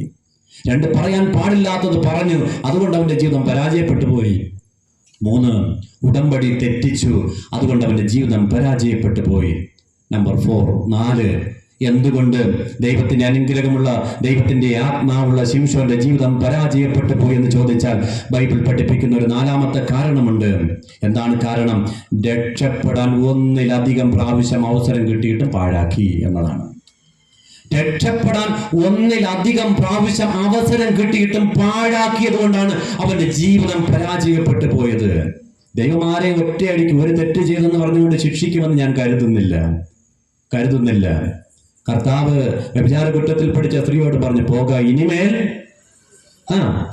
പാപം ചെയ്യാതെ ആവർത്തിക്കരുത്. നീ പോ, കുഴപ്പമില്ല, ഇന്നലെ വരെ ചെയ്തതൊക്കെ ഞാൻ ക്ഷമിച്ചിരിക്കുന്നു, ഇനി ആവർത്തിക്കരുത്. ഇത് പറഞ്ഞ് നമ്മളെ മുന്നോട്ട് കൊണ്ടുപോകുന്ന കർത്താവിന്റെ സന്നിധിയിലാണ് നമ്മൾ ജീവിക്കുന്നത്. അതുകൊണ്ട് അവസരങ്ങൾ നമ്മൾ പാഴാക്കി കളയരുത്. നോക്കൂ, ഇവിടെ ഈ ശിംശോൻ, അവനെ കുറിച്ച് ഫെലിസ്ത്യർ എവിടെ കണ്ടാലും ശിംശോനെ കൊല്ലാൻ നടക്കുകയാണ്. കാരണം അവരെ ഉപദ്രവിച്ചവനാണ്, അല്ലേ? അവരെ ഉപദ്രവിച്ചവനാണ്. അതുകൊണ്ട് എവിടെ ശിംശോനെ കണ്ടാലും കൊല്ലണമെന്നുള്ള ഉദ്ദേശത്തോടുകൂടെ ഫെലിസ്ത്യർ ഇങ്ങനെ നടക്കുകയാണ്. അപ്പോൾ അവർക്കൊരു അറിവ് കിട്ടി. എന്താണെന്ന് അറിയാമോ? വല്ലപ്പോഴും ഒരിക്കൽ ഈ ശിംശോൻ ആരുടെ അടുക്കൽ വന്നു പോകുന്നു? ദലീല എന്ന് പറയുന്ന സ്ത്രീയുടെ അടുക്കൽ വന്നു പോകുന്നു എന്നൊരു അറിവ് കിട്ടി. അപ്പോൾ എന്തെന്നറിയാമോ? ഈ ഫെലിസ്ത്യർ എല്ലാവരും കൂടെ വന്നിട്ട് ദലീലയോട് പറഞ്ഞു, നിനക്ക് എത്ര പണം വേണമെങ്കിലും ഞങ്ങൾ തരാം, എത്ര പണം വേണമെങ്കിലും തരാം, പക്ഷേ നീ ഒരു കാര്യം ചെയ്യണം, അവനെ പിടിച്ചു തരണം, അവനെ ഒറ്റിത്തരണം. അവൾ അത് സമ്മതിച്ചു. ആ കരാറിൽ അവൾ ഒപ്പുവെച്ചു. അവൾ ഇങ്ങനെ ഒരു ദിവസം ശിംശോനെ വിളിച്ചു. ശിംശോൻ വന്നു. വരുന്നതിന് മുൻപ് ഇവളൊരു കാര്യം ചെയ്തു. എന്താണെന്ന് അറിയാമോ? ഫെലിസ്ത്യ മല്ലന്മാരെ മുഴുവനും അവളെ വീട്ടിനകത്ത് ഒളിപ്പിച്ചിരുത്തി. വീട്ടിനകത്ത് ഒളിപ്പിച്ചിരുത്തിയിട്ടാണ് ഈ ശിംശോനെ വരാൻ പറഞ്ഞത്. ആ ഒറ്റ കണ്ടോ? അങ്ങനെ അവൻ എന്ത് ചെയ്തു? വന്നു കുറേ നേരമൊക്കെ രണ്ടുപേരും കൂടെ കൊച്ചു വർത്താനമൊക്കെ പറഞ്ഞുകൊണ്ടിരുന്നപ്പോ ഈ ദലീല ചോദിച്ചു, നിന്നെ ആർക്കും തോൽപ്പിക്കാൻ പറ്റുന്നില്ല, നിന്നെ ആർക്കും പരാജയപ്പെടുത്താൻ പറ്റുന്നില്ല, എന്താ കാര്യം? ഈ ശക്തി ഇത്രമാത്രം നിനക്ക് വല്ലാത്ത ശക്തിയാണല്ലോ, നീ ഇത് എവിടെയാ ഒളിപ്പിച്ചു വെച്ചിരിക്കുന്നത്? അപ്പോ ശിംശോൻ പറഞ്ഞു, എന്നെ ഒരിക്കലും ഉപയോഗിച്ചിട്ടില്ലാത്ത കയറ് കൊണ്ടുവന്ന് എൻ്റെ ശരീരം മുഴുവൻ ഇങ്ങനെ കെട്ടി വരിഞ്ഞ് മുറുക്കി വെച്ചാൽ എൻ്റെ ശക്തിയെല്ലാം പോകും എന്ന് പറഞ്ഞു. സത്യമാണോ അതോ കള്ളമാണോ പറഞ്ഞത്? കള്ളമാണ് പറഞ്ഞത്, അല്ലേ? കള്ളമാണ് പറഞ്ഞത്. അപ്പോൾ ഈ സ്ത്രീ എന്ത് ചെയ്തു? ഒരിക്കലും ഉപയോഗിച്ചിട്ടില്ലാത്ത കയറ് കൊണ്ടുവന്ന് ഇവന്റെ ശരീരമെല്ലാം കെട്ടി വരിഞ്ഞ് മുറുക്കിയെല്ലാം വെച്ചിട്ട്, അപ്പോഴും മല്ലന്മാർ എവിടെ ഇരിക്കുക? വീട്ടിനകത്തിരിക്കുക. ഉടനെ പറഞ്ഞു, അല്ലയോ ശിംശോനെ, നിന്റെ ശത്രുക്കളായ ഫെലിസ്ത്യർ ഇതാ നിന്നെ പിടിക്കാൻ വേണ്ടി വരുന്നു എന്ന് പറയുമ്പോൾ മല്ലന്മാരെല്ലാം ചാടി വെളിയിലിറങ്ങി അവനെ പിടിക്കാൻ വേണ്ടി വരുമ്പോൾ വചനം പഠിപ്പിക്കുന്നു, അവനൊരു ചാണാനൂല് പൊട്ടിക്കുന്നത് പോലെ പൊട്ടിച്ചുകൊണ്ട് രക്ഷപ്പെട്ടു. ദൈവം കൊടുത്ത ഒന്നാമത്തെ അവസരമാണ്. ദൈവം കൊടുത്ത ഒന്നാമത്തെ അവസരമാണ്. കാരണം അവൻ ദൈവത്തിന്റെ ആത്മാവുള്ളവനാണ്, ദൈവത്തിന്റെ അനുഗ്രഹമുള്ളവനാണ്. അവൻ രക്ഷപ്പെട്ടു പോണത് പോട്ടെ എന്ന് പറഞ്ഞ് അവന് ദൈവം ഒരവസരം കൊടുത്തു. അവൻ ഓടിപ്പോയി, രക്ഷപ്പെട്ടു പോയി. രണ്ടാം പ്രാവശ്യവും ഈ ദലീൽ അവനെ വിളിക്കുക. അപ്പൊ ഇവൻ രണ്ടാം പ്രാവശ്യം വന്നു. ആലോചിച്ച് നോക്കൂ, ഒരു നാണവുമില്ലാതെ രണ്ടാം പ്രാവശ്യം വരികയായി സ്ത്രീയുടെ അടുത്ത്. ഒരിക്കൽ ദൈവം രക്ഷപ്പെടുത്തി വിട്ടതാ, ഒരിക്കൽ ദൈവം രക്ഷപ്പെടുത്തി വിട്ടത്. ഇപ്പോ രക്ഷപ്പെട്ടു പോ. രണ്ടാം പ്രാവശ്യവും ഈ സ്ത്രീ വിളിച്ചപ്പോ രണ്ടാം പ്രാവശ്യവും വന്നു. അപ്പോഴും മല്ലന്മാർ വീട്ടിനകത്തിരിക്കുക മല്ലന്മാര്. ഈ രണ്ടാം പ്രാവശ്യം വന്നപ്പോൾ പറഞ്ഞു, നീ ആദ്യത്തെ പ്രാവശ്യം എൻ്റെ അടുത്ത് കള്ളം പറഞ്ഞു, ഇനി പറയരുത്, സത്യം പറ, നിന്റെ ശക്തി എവിടെയാണ് നീ ഒളിപ്പിച്ചു വെച്ചിരിക്കുന്നത്? അവൻ പറഞ്ഞു, ഒരിക്കലും ഉണങ്ങാത്ത 7 ഞാണ് കൊണ്ടുവന്ന് എൻ്റെ ശരീരമൊക്കെ കെട്ടി വരിഞ്ഞ് മുറുക്കി വെച്ചാൽ എൻ്റെ ശക്തി പോകും, എൻ്റെ ശക്തി പോകും. ഉള്ളതാണോ? കള്ളമല്ലേ പറഞ്ഞത്? കള്ളമാണ് പറഞ്ഞത്. രണ്ടാമതും കള്ളമാണ് പറഞ്ഞത്. അപ്പൊ ഈ സ്ത്രീ എന്ത് ചെയ്തു? സത്യമെന്ന് വിചാരിച്ച് ഉണങ്ങാത്ത 7 ഞാണെല്ലാം കൊണ്ടുവന്ന് അവന്റെ ശരീരമൊക്കെ കെട്ടി വരിഞ്ഞ് മുറുക്കിയെല്ലാം വെച്ചിട്ട് മല്ലന്മാർ വീട്ടിനകത്തിരിക്കുക. ദലീല വിളിച്ചു പറഞ്ഞു, അല്ലയോ ശിംശോനെ, നിന്റെ ശത്രുക്കളായ ഫെലിസ്ത്യർ നിന്നെ പിടിക്കാൻ വേണ്ടി വരുന്നു എന്ന് പറഞ്ഞ് വീട്ടിനകത്തിരിക്കുന്ന മല്ലന്മാരെല്ലാം കൂടെ ചാടി വെളിയിലിറങ്ങി ഇവരെ പിടിക്കാൻ വേണ്ടി വന്നു. വചനം പഠിപ്പിക്കുന്നു, അവനൊരു നൂല് പൊട്ടിക്കുന്നത് പോലെ പൊട്ടിച്ചുകൊണ്ട് രക്ഷപ്പെട്ടു. ദൈവം കൊടുത്ത രണ്ടാമത്തെ അവസരമാണ്. ദൈവം കൊടുത്ത രണ്ടാമത്തെ അവസരമാണ്. അവൻ രക്ഷപ്പെട്ടു പോകണമെങ്കിൽ രക്ഷപ്പെട്ടു പോട്ടെ എന്ന് പറഞ്ഞുകൊണ്ട് ദൈവം കൊടുത്ത രണ്ടാമത്തെ അവസരം. മൂന്നാം പ്രാവശ്യവും ദലീല വിളിച്ചു, ശിംശോനെ വാ. വന്നു. മൂന്നാം പ്രാവശ്യം വന്നു അവൻ. 2 പ്രാവശ്യം ദൈവം രക്ഷപ്പെടുത്തി വിട്ടതാ, രക്ഷപ്പെടട്ടെ എന്ന്. മൂന്നാം പ്രാവശ്യം വീണ്ടും വന്നു. അവൾ അടുത്ത് തന്നെ വന്നു കുറെ നേരം വീണ്ടും കൊച്ചു വർത്താനമൊക്കെ പറഞ്ഞുകൊണ്ടിരുന്നു. അത് കഴിഞ്ഞിട്ട് വീണ്ടും ഈ ദലീല ചോദിച്ചു, 2 പ്രാവശ്യം നീ എന്നോട് കള്ളം പറഞ്ഞു, ഇനി കള്ളം പറയരുത്, സത്യം പറ, നിന്റെ ശക്തി നീ എവിടെയാണ് ഒളിപ്പിച്ചു വെച്ചിരിക്കുന്നത്? അവൻ പറഞ്ഞു, എൻ്റെ തലയിൽ 7 ജടയുണ്ട്. ഉള്ളതാണോ ഇല്ലാത്തതാണോ? അത് സത്യമാണ്. എൻ്റെ തലയിൽ 7 ജടയുണ്ട്, സത്യം. രണ്ടാമത് പറഞ്ഞു, ആ 7 ജടയും നൂൽപ്പാവിൽ ചേർത്ത് നെയ്ത് വെച്ചാൽ എൻ്റെ ശക്തി പോകും. രണ്ടാമത് പറഞ്ഞത് കള്ളമാണ്. ആദ്യം പറഞ്ഞത് കറക്റ്റാ, എൻ്റെ തലയിൽ 7 ജടയുണ്ട്, സത്യമാണ് പറഞ്ഞത്. രണ്ടാമത് പറഞ്ഞു, ആ 7 ജടയും നൂൽപ്പാവിൽ ചേർത്ത് നെയ്ത് വെച്ചാൽ എൻ്റെ ശക്തി പോകുമെന്ന് പറഞ്ഞത് കള്ളമാണ്. അവൾ നൂലും പാവും കുറ്റിയും ഒക്കെ കൊണ്ടുവന്ന് എന്ത് ചെയ്തു? അവന്റെ ഈ 7 ജടയും നൂൽപ്പാവിൽ ചേർത്ത് നെയ്ത് കുറ്റിയൊക്കെ അടിച്ച് ഉറപ്പിച്ച് റെഡിയാക്കി വെച്ചു. മല്ലന്മാർ എവിടെ ഇരിക്കുക? വീട്ടിനകത്തിരിക്കുക. അപ്പോഴും വീട്ടിനകത്തിരിക്കുക. ഇതെല്ലാം റെഡിയാക്കി വെച്ചിട്ട് ദലീല പറയുകയാണ്, അല്ലയോ ശിംശോനെ, നിന്റെ ശത്രുക്കളായ ഫലസ്ത്യർ നിന്നെ പിടിക്കാൻ വേണ്ടി വരുന്നു എന്ന് പറയുമ്പോൾ വീട്ടിനകത്തിരിക്കുന്ന മല്ലന്മാര് ചാടി വെളിയിലിറങ്ങി പിടിക്കാൻ വരുമ്പോൾ 3-ാം പ്രാവശ്യം വചനം പഠിപ്പിക്കുന്നു, അവൻ കുറ്റിയും പാവും പിഴുതെടുത്തുകൊണ്ട് രക്ഷപ്പെട്ടു. ദൈവം കൊടുത്ത എത്രാമത്തെ അവസരം? 3-ാമത്തെ അവസരമാണ്. ആലോചിച്ച് നോക്കൂ, ദൈവം കൊടുത്ത 3-ാമത്തെ അവസരമാണ്. അവൻ രക്ഷപ്പെടണമെങ്കിൽ രക്ഷപ്പെട്ടു പോട്ടെ.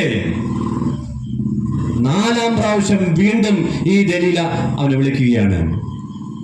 അവൻ വന്നു എന്നതാണ് 4-ാമത്തെ ഒരു വലിയ അത്ഭുതം. 4-ാം പ്രാവശ്യം, 3 പ്രാവശ്യം ദൈവം രക്ഷപ്പെടുത്തി വിട്ടു. അവൻ രക്ഷപ്പെട്ടു പോണേ പോട്ടെ എന്ന്. 4-ാം പ്രാവശ്യം വീണ്ടും ഈ സ്ത്രീ വിളിച്ചപ്പോ വീണ്ടും വരികയാണ്. അവൻ തിരിച്ചറിയേണ്ട 3 പ്രാവശ്യം എന്നെ പറ്റിച്ചവളാ, അല്ലേ? പറ്റിച്ചവളാ, ഒറ്റി കൊടുത്തവളാ എന്നെ എന്ന് തിരിച്ചറിയാതെ ഈ 4-ാം പ്രാവശ്യം വിളിച്ചപ്പോൾ വീണ്ടും നാണവും മാനവും ഇല്ലാതെ വീണ്ടും മഞ്ഞ് വരികയാണ്. എന്നിട്ട് ആ ദലീല ചോദിച്ചു, നീ 3 പ്രാവശ്യം എൻ്റെ അടുത്ത് കള്ളം പറഞ്ഞു. ഞാൻ വിചാരിക്കുന്നു ബൈബിളിൽ അങ്ങനെ പറയുന്നില്ല, ചിലപ്പോൾ കരഞ്ഞു കാണും, അല്ലേ? സ്ത്രീകൾ കരയുമ്പോഴാണല്ലോ പുരുഷന്മാരുടെ മനസ്സറിയുന്നത്. അപ്പൊ ഇവിടെ ചിലപ്പോൾ കരഞ്ഞു കാണും. അങ്ങനെ ബൈബിൾ പറയുന്നില്ല കേട്ടോ, നിങ്ങൾ എൻ്റെ അടുത്ത് ചോദ്യം ചോദിച്ചു കളയരുത്. ഞാനൊരു ഉദാഹരണം പോലെ പറയുന്നതാണ്. ചിലപ്പോൾ കരഞ്ഞു കാണും. അപ്പോ ചോദിച്ചു, നീ 3 പ്രാവശ്യം എന്നെ പറ്റിച്ചു, കള്ളം പറഞ്ഞു, സത്യം പറ, എൻ്റെ ശക്തി എവിടെയാണ് ഒളിച്ചിരിക്കുന്നത്? പറയാൻ പാടില്ലാത്ത, ആരോടും പറയാൻ പാടില്ലാത്ത രഹസ്യം അവൻ ആദ്യമായിട്ട് ആ സ്ത്രീയോട് പറയുകയാണ്, എൻ്റെ തലയിൽ ക്ഷൗരക്കത്തി തൊട്ടിട്ടില്ല, എൻ്റെ തലയിൽ ക്ഷൗരക്കത്തി തൊട്ടിട്ടില്ല, തൊടാൻ പാടില്ല, നിയമമാണ്, ഉടമ്പടിയാണ്. എൻ്റെ തലയിൽ 7 ജടയുണ്ട്, അതിലാണ് ഈ ശക്തി മുഴുവനും ഇരിക്കുന്നത്. ഇത് കേട്ടു. എന്താ സംഭവിച്ചത്? അവനെ മടിയിൽ കിടത്തി അവൾ ഉറക്കി. മടിയിൽ കിടത്തി ഉറക്കിയിട്ട് കത്തി കൊണ്ടുവന്നു, 7 മുടിയും എന്ത് ചെയ്തു? മുറിച്ചെടുത്തു. മുറിച്ചെടുത്തിട്ട് ശിംശോനോട് ദലീല പറയുകയാണ്, മല്ലന്മാർ എവിടെ ഇരിക്കുക? അപ്പോഴും വീട്ടിനകത്തിരിക്കുക. വീട്ടിനകത്ത് ഇരുത്തിയിട്ടാ ഈ 4-ാം പ്രാവശ്യം ഇതെല്ലാം ചെയ്യുന്നത്. അപ്പോ മല്ലന്മാരോട് വിളിച്ച് പറയുകയാണ്, ശിംശോനോട് പറയുകയാണ്, അല്ലയോ ശിംശോനെ, നിന്റെ ശത്രുക്കളായ ഫലസ്ത്യർ ഇതാ നിന്നെ പിടിക്കാൻ വേണ്ടി വരുന്നു എന്ന് പറയുമ്പോൾ വീട്ടിനകത്തിരിക്കുന്ന മല്ലന്മാരെല്ലാം കൂടെ ചാടി വെളിയിലിറങ്ങി പിടിക്കാൻ വന്നു. വചനം പഠിപ്പിക്കുന്നു, അവൻ ചാടി എഴുന്നേറ്റു, രക്ഷപ്പെടാൻ നോക്കി, പക്ഷേ പറ്റിയില്ല. എത്രാമത്തെ പ്രാവശ്യമാണ് അവൻ പിടിക്കപ്പെട്ടത്? 4-ാമത്തെ പ്രാവശ്യമാണ്. 4-ാമത്തെ പ്രാവശ്യമാണ്. എന്നെ കേൾക്കുന്ന പ്രിയപ്പെട്ടവരെ, ദൈവം നമ്മുടെയൊക്കെ ജീവിതങ്ങളിലേക്ക് നമ്മളത് തിരിഞ്ഞു നോക്കൂ. നമ്മുടെയൊക്കെ ജീവിതങ്ങളിൽ എത്രയോ തവണ നമ്മളൊക്കെ ഇതുപോലെ ജീവിതങ്ങളിൽ പിടിക്കപ്പെടാവുന്ന അവസരങ്ങൾ ഉണ്ടായിട്ടില്ലേ? അവിടെ നിന്നെല്ലാം ദൈവം നമ്മളെ രക്ഷിച്ച് അവസരം തന്ന് എങ്ങനെയും രക്ഷപ്പെട്ടു പോട്ടെ. പള്ളിയിൽ പോകുന്ന ഒരാളല്ലേ, ബൈബിളും നെഞ്ചോട് ചേർത്ത് പിടിച്ചുകൊണ്ട് പള്ളിയിൽ പോയി പ്രാർത്ഥിക്കുന്ന ഒരാളല്ലേ, ഒരു ദൈവ പൈതലല്ലേ, പള്ളിക്ക് വേണ്ടി പ്രവർത്തിക്കുന്ന ഒരു കുടുംബമല്ലേ എന്നൊക്കെ ദൈവം ഒരു പരിഗണന നൽകി നമ്മെ ഇങ്ങനെ രക്ഷപ്പെടുത്തി വിട്ടിരിക്കുകയാ. എന്നെ കേൾക്കുന്ന പ്രിയപ്പെട്ടവരെ, ഒരു നാൾ നമ്മളൊക്കെ പിടിക്കപ്പെടും. ശിംശോൻ പിടിക്കപ്പെട്ടത് 4-ാമത്തെ തവണയാണ്. 3 പ്രാവശ്യം അവന് ദൈവം അവസരം കൊടുത്തു. 3 പ്രാവശ്യം അവസരം കൊടുത്തു. യേശു പറയുന്ന ഒരു ഉദാഹരണം നിങ്ങൾ വായിച്ചിട്ടുണ്ടോ? യേശു പറയുന്നു, ഒരു യജമാനൻ ഒരു മുന്തിരിത്തോട്ടത്തിന്റെ നടുവ് നിൽക്കുന്ന അത്തിവൃക്ഷത്തിൽ ഫലം അന്വേഷിച്ച് പോയി, അല്ലേ? ഫലം അന്വേഷിച്ച് പോവുകയാണ്. എത്ര വർഷം പോയി? 3 പ്രാവശ്യം പോയി. 3 പ്രാവശ്യം പോയിട്ട് അവിടെ അപ്പോഴും കളച്ചോണ്ട് നിൽക്കുന്ന ഒരാളുണ്ട്, ഒരു പണിക്കാരൻ കളച്ചോണ്ട് നിൽക്കുക അപ്പോഴും തോട്ടം മുഴുവനും. അവൻ്റെ അടുത്ത് പറഞ്ഞു, ഇനി ഇതിനെവിടെ വിട്ടിരിക്കേണ്ട, അങ്ങ് തട്ടിക്കളാം. കഴിഞ്ഞ 3 വർഷം കൊണ്ട് ഞാൻ ഇതിൻ്റെ അടുത്ത് ഫലം അന്വേഷിച്ച് വരികയാണ്, ഇനി ഇവിടെ നിർത്തിയിരിക്കേണ്ടതെന്ന് തോട്ടക്കാരുടെ അടുത്ത് പറയുമ്പോൾ അവൻ പറയുകയാ, എന്താ പറഞ്ഞത്? 1 വർഷം കൂടെ നമുക്ക് നോക്കാം, 1 വർഷം കൂടെ നോക്കാം. ഞാനൊരു കാര്യം ചെയ്യാം, ഈ വർഷം കൂടെ ഇതിനെ വന്ന് കളച്ച് റെഡിയാക്കി വളമൊക്കെ ഇട്ട് ഒന്ന് നോക്കാം. കായ്ക്കണമെങ്കിൽ കായ്ക്കട്ടെ, ഇല്ലെങ്കിൽ നമുക്ക് എന്ത് ചെയ്യാം? വെട്ടിക്കളയാം. എന്നെ കേൾക്കുന്ന പ്രിയപ്പെട്ടവരെ, ശിംശോൻ പിടിക്കപ്പെട്ടത് ആദ്യത്തെ പ്രാവശ്യമല്ല. നമ്മുടെയൊക്കെ ജീവിതത്തിൽ അരുതാത്ത വഴികളിലൂടെയൊക്കെ നമ്മൾ ഇങ്ങനെ സഞ്ചരിച്ചു കൊണ്ടിരിക്കും. നമ്മളൊക്കെ ചിലപ്പോൾ ചിന്തിക്കും, എന്നെ ആരും കാണുന്നില്ല, എൻ്റെ ഭർത്താവ് കാണുന്നില്ല, എൻ്റെ ഭാര്യ കാണുന്നില്ല, എൻ്റെ മക്കള് കാണുന്നില്ല, ഇതൊക്കെ നമ്മളിങ്ങനെ ചിന്തിച്ചുകൊണ്ട് നമ്മളിങ്ങനെ തെറ്റായ പ്രവർത്തനങ്ങളിലൂടെ ആരെങ്കിലും ഒക്കെ പോകുന്നു എങ്കിൽ ഈ രാത്രിയിൽ ഈ ശിംശോന്റെ ജീവിതത്തെ മുന്നിൽ നിർത്തിക്കൊണ്ട് ഞാൻ പറയട്ടെ, നമ്മളൊക്കെ ചിലപ്പോൾ പിടിക്കപ്പെടും. അന്ന് ആരും കാണുകയില്ല, നമ്മളെയൊക്കെ രക്ഷിക്കാൻ.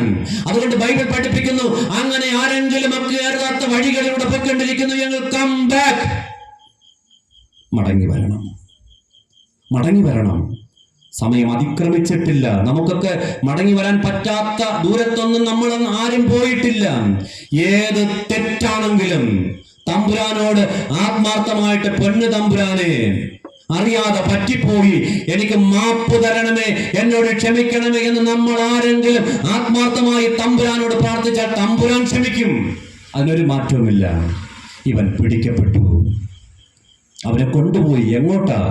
ഗസയിലേക്ക്, ദാഗോൻ ക്ഷേത്രത്തിലേക്ക് അവനെ കൊണ്ടുപോയിട്ട് ആ ക്ഷേത്രം നിൽക്കുന്നത് 2 തൂണുകളിലാണ്. 2 തൂണുകളിൽ നിൽക്കുന്ന ദാഗോൻ ക്ഷേത്രത്തിൽ അവനെ കൊണ്ടുപോയിട്ട് ആ 2 തൂണുകൾക്കിടയിലും ഇവനെ ഇരുത്തി. എന്തിനാണെന്നറിയാമോ? കളിപ്പാൻ ഇരുത്തി എന്നാ ബൈബിൾ പഠിപ്പിക്കുന്നത്. കളിക്കാൻ വേണ്ടി ഇരിക്കുക. അവന്റെ മുന്നിൽ എത്ര പേരുണ്ടായിരുന്നു എന്നറിയാമോ? ഇത് കളി കാണാൻ വേണ്ടി 3000 പേരുണ്ടായിരുന്നു. 3000 പേരുടെ മുന്നിൽ ഈ ശിംശോൻ ഒരു കളിപ്പാവയായിരിക്കുക. ആരായിരുന്നു ശിംശോൻ? ആരാ? 2 പ്രത്യേകതകളില്ലേ? പറയണം. ദൈവത്തിന്റെ അനുഗ്രഹമുള്ള മനുഷ്യൻ, ദൈവത്തിന്റെ ആത്മാവുള്ള മനുഷ്യൻ. ഇപ്പൊ ഇരിക്കുന്നത് എവിടെയാ? 2 തൂണുകൾക്കിടയിൽ നിസ്സഹായനായി ഒരു കളിപ്പാവയായിരിക്കുകയാ. ചെറിയ കാര്യമല്ല. എല്ലാം നഷ്ടപ്പെട്ടു. അനുഗ്രഹം നഷ്ടപ്പെട്ടു, ദൈവത്തിന്റെ ആത്മാവ് നഷ്ടപ്പെട്ടു. അങ്ങനെ നിസ്സഹായനായി 2 തൂണുകൾക്കിടയിൽ ഇരുന്നു കൊണ്ട് അവൻ ദൈവത്തോട് പ്രാർത്ഥിക്കുകയാണ്, ദൈവമേ, ഒരു പ്രാവശ്യം കൂടെ. ഇപ്പൊ ആത്മാവുണ്ടോ ഉള്ളില്? ഇല്ല, ആത്മാവില്ല. അതാണ് ഞാൻ നേരത്തെ പറഞ്ഞത്, ആത്മാവൊക്കെ വന്നു പോകുന്ന ആത്മാവാ പഴയ നിയമത്തിൽ. അവൻ ദൈവത്തോട് പ്രാർത്ഥിക്കുകയാണ്, ദൈവമേ, എനിക്ക് ഒരു പ്രാവശ്യം കൂടെ നിന്റെ ആത്മാവിനെ ഒന്ന് തരുമോ എന്ന് അവൻ കെഞ്ചി ചോദിക്കുക. ദൈവം കൊടുത്തോ? കൊടുത്തോ? ദൈവം കൊടുത്തു. അതാണ് ദീർഘക്ഷമയുള്ള ദൈവം. അതാ ഞാൻ പറഞ്ഞത്, നമ്മുടെയൊക്കെ ജീവിതത്തിൽ എന്ത് തെറ്റുകളായിക്കോട്ടെ, തമ്പുരാനോട് മനസ്സറിഞ്ഞ് ആത്മാർത്ഥമായി നീ പ്രാർത്ഥിക്കുന്നു എങ്കിൽ തമ്പുരാൻ മാപ്പ് തരും. മാപ്പ് കിട്ടാത്ത ഒരു തെറ്റും ഈ ലോകത്തില്ല എന്നാ ഞാൻ കരുതുന്നത്. ഇവൻ ദൈവത്തോട് പറയുക, ദൈവം ഒരു പ്രാവശ്യം കൂടെ. ഞാൻ ദൈവത്താൽ അനുഗ്രഹിക്കപ്പെട്ടവനായിരുന്നു, ദൈവത്തിന്റെ ആത്മാവുള്ളവനായിരുന്നു. ഇപ്പൊ എന്റെ ഉള്ളിൽ ദൈവത്തിന്റെ ആത്മാവില്ല. ഞാൻ അരുതാത്ത വഴിയിലൂടെ നടന്നവനാണ്, പറയാൻ പാടില്ലാത്തത് പറഞ്ഞവനാണ്, ഉടമ്പടി തെറ്റിച്ചവനാണ്, അവസരം കിട്ടിയിട്ടും പാഴാക്കിയവനാണ്. പൊന്നു തമ്പുരാനെ, എനിക്ക് മാപ്പ് തന്ന് ഒരു പ്രാവശ്യം കൂടെ നിന്റെ ആത്മാവിനെ എനിക്ക് തരുമോ എന്നവൻ ദൈവത്തോട് കെഞ്ചി ചോദിച്ചു. വചനം പഠിപ്പിക്കുന്നു, ദൈവത്തിന്റെ ആത്മാവ് ശക്തിയോടെ ശിംശോന്റെ മേൽ വന്നു. ശക്തിയോടെ വന്നു. ആ ആത്മാവിനെ അവൻ പ്രാപിച്ചു, ശക്തി പ്രാപിച്ചു. എന്നിട്ട് എന്ത് ചെയ്തെന്നറിയാമോ? വലത് കൈകൊണ്ട് വലത് തൂണിൽ പിടിച്ചു, ഇടത് കൈകൊണ്ട് ഇടത് തൂണിലും പിടിച്ചു. എന്നിട്ട് എന്ത് ചെയ്തു? പിഴുതെടുത്തു. 2 തൂണും പിഴുതെടുത്തു. ക്ഷേത്രം നിന്നത് 2 തൂണിലാണ്. എന്താ സംഭവിച്ചതപ്പോ? എന്ത് ചെയ്യും? ക്ഷേത്രം നിലം പൊത്തി. 3000 പേരോടൊപ്പം ആരും മരിച്ചു? ശിംശോനും മരിച്ചു. ഒടുവിൽ വേദപുസ്തകം പഠിപ്പിക്കുന്നു, ദൈവം അവനെ കൈവിട്ടു എന്നതാണ്. അവന്റെ ജീവിതത്തിന്റെ പരാജയത്തിന്റെ ഏറ്റവും ഒടുവിലത്തെ കാരണം ദൈവം അവനെ കൈവിട്ടു എന്നതാണ്. ദൈവം കൈവിട്ടാൽ, ദൈവം ആരെയെങ്കിലും കൈവിട്ടാൽ പിന്നെ നടന്നു പോകുന്നത് മരണത്തിലേക്കാണ്. മറന്നു പോകരുത്. അതുകൊണ്ടാണ് യേശു ദൈവത്തോട് ഒരു ചോദ്യം ചോദിച്ചു. വെള്ളിയാഴ്ച നമ്മൾ ധ്യാനിക്കാൻ പോകുന്ന ഒരു ചോദ്യമാണ്, എന്റെ ദൈവമേ, നീയും എന്നെ കൈവിട്ടു. കാരണം കർത്താവ് നടന്നു പോകുന്നത് പിന്നെ മരണത്തിലേക്കാണ്. ദൈവം കൈവിട്ടു. ഇവിടെ ശിംശോനെ ദൈവം കൈവിട്ടു. അവൻ നടന്നു പോയത് പിന്നെ മരണത്തിലേക്കാണ്. എന്നെ കേൾക്കുന്ന ദൈവമക്കളെ, നമ്മുടെയൊക്കെ ജീവിതത്തിൽ ഒരുപാട് നന്മകളും അനുഗ്രഹങ്ങളും ദൈവത്തിന്റെ ആത്മാവിനൊക്കെ തന്ന് ദൈവം ഇങ്ങനെ നമ്മളെ വഴി നടത്തിക്കൊണ്ടിരിക്കുകയാണ്. ഈ വഴി നടത്തിക്കൊണ്ടിരിക്കുന്ന നമ്മളുടെയൊക്കെ ജീവിതത്തിൽ എവിടെയെങ്കിലും പിഴവുകൾ ഉണ്ടായി, എവിടെയെങ്കിലും തെറ്റുകൾ ഉണ്ടായി, എവിടെയെങ്കിലും അരുതാത്തതൊക്കെ നമ്മൾ ഇങ്ങനെ രഹസ്യമായി സൂക്ഷിക്കുന്നു എങ്കിൽ തമ്പുരാനോട് ഈ രാത്രിയിൽ നമ്മൾ ദൈവത്തോട് പറയണം, കർത്താവേ, എന്റെ ജീവിതത്തിൽ അറിവില്ലാതെ ഇതൊക്കെ സംഭവിച്ചു പോയി, എനിക്ക് മാപ്പ് തരണമേ എന്ന് നമ്മൾ ദൈവത്തിന്റെ സന്നിധിയിൽ പ്രാർത്ഥിച്ച് മടങ്ങി വന്നില്ലെങ്കിൽ ജീവിതം പരാജയപ്പെട്ടു പോകും. ആരും കാണില്ല, നമ്മളെ രക്ഷിക്കാനോ നമ്മളെ ഒന്ന് ചേർത്ത് പിടിക്കാനോ ഒന്നും ആരും കാണില്ല. അതിനപ്പുറത്തേക്ക് നമ്മൾ പോയി കളയും. അതുകൊണ്ട് ദൈവം നമുക്ക് തന്നിരിക്കുന്ന അനുഗ്രഹത്തിൽ നിന്നുകൊണ്ട് ശരിയായി ജീവിക്കാൻ നമുക്ക് കഴിയണം. ഈ ജീവിതം ഒന്നേ ഉള്ളൂ, ജീവിതം ഒന്നേ ഉള്ളൂ. ഇത് തീരുന്നതിന് മുൻപ് നല്ല വഴികളിലൂടെ നമ്മൾ സഞ്ചരിക്കണം, നല്ല പാതകളിലൂടെ നമ്മൾ സഞ്ചരിക്കണം, ക്രിസ്തുവാകുന്ന വഴികളിലൂടെ ഒക്കെ നമ്മൾ സഞ്ചരിക്കണം. അങ്ങനെ സഞ്ചരിച്ച് പോകുമ്പോഴാണ് ശരിയായ ലക്ഷ്യത്തിലേക്ക് നമുക്ക് എത്തപ്പെടാൻ കഴിയുന്നത്.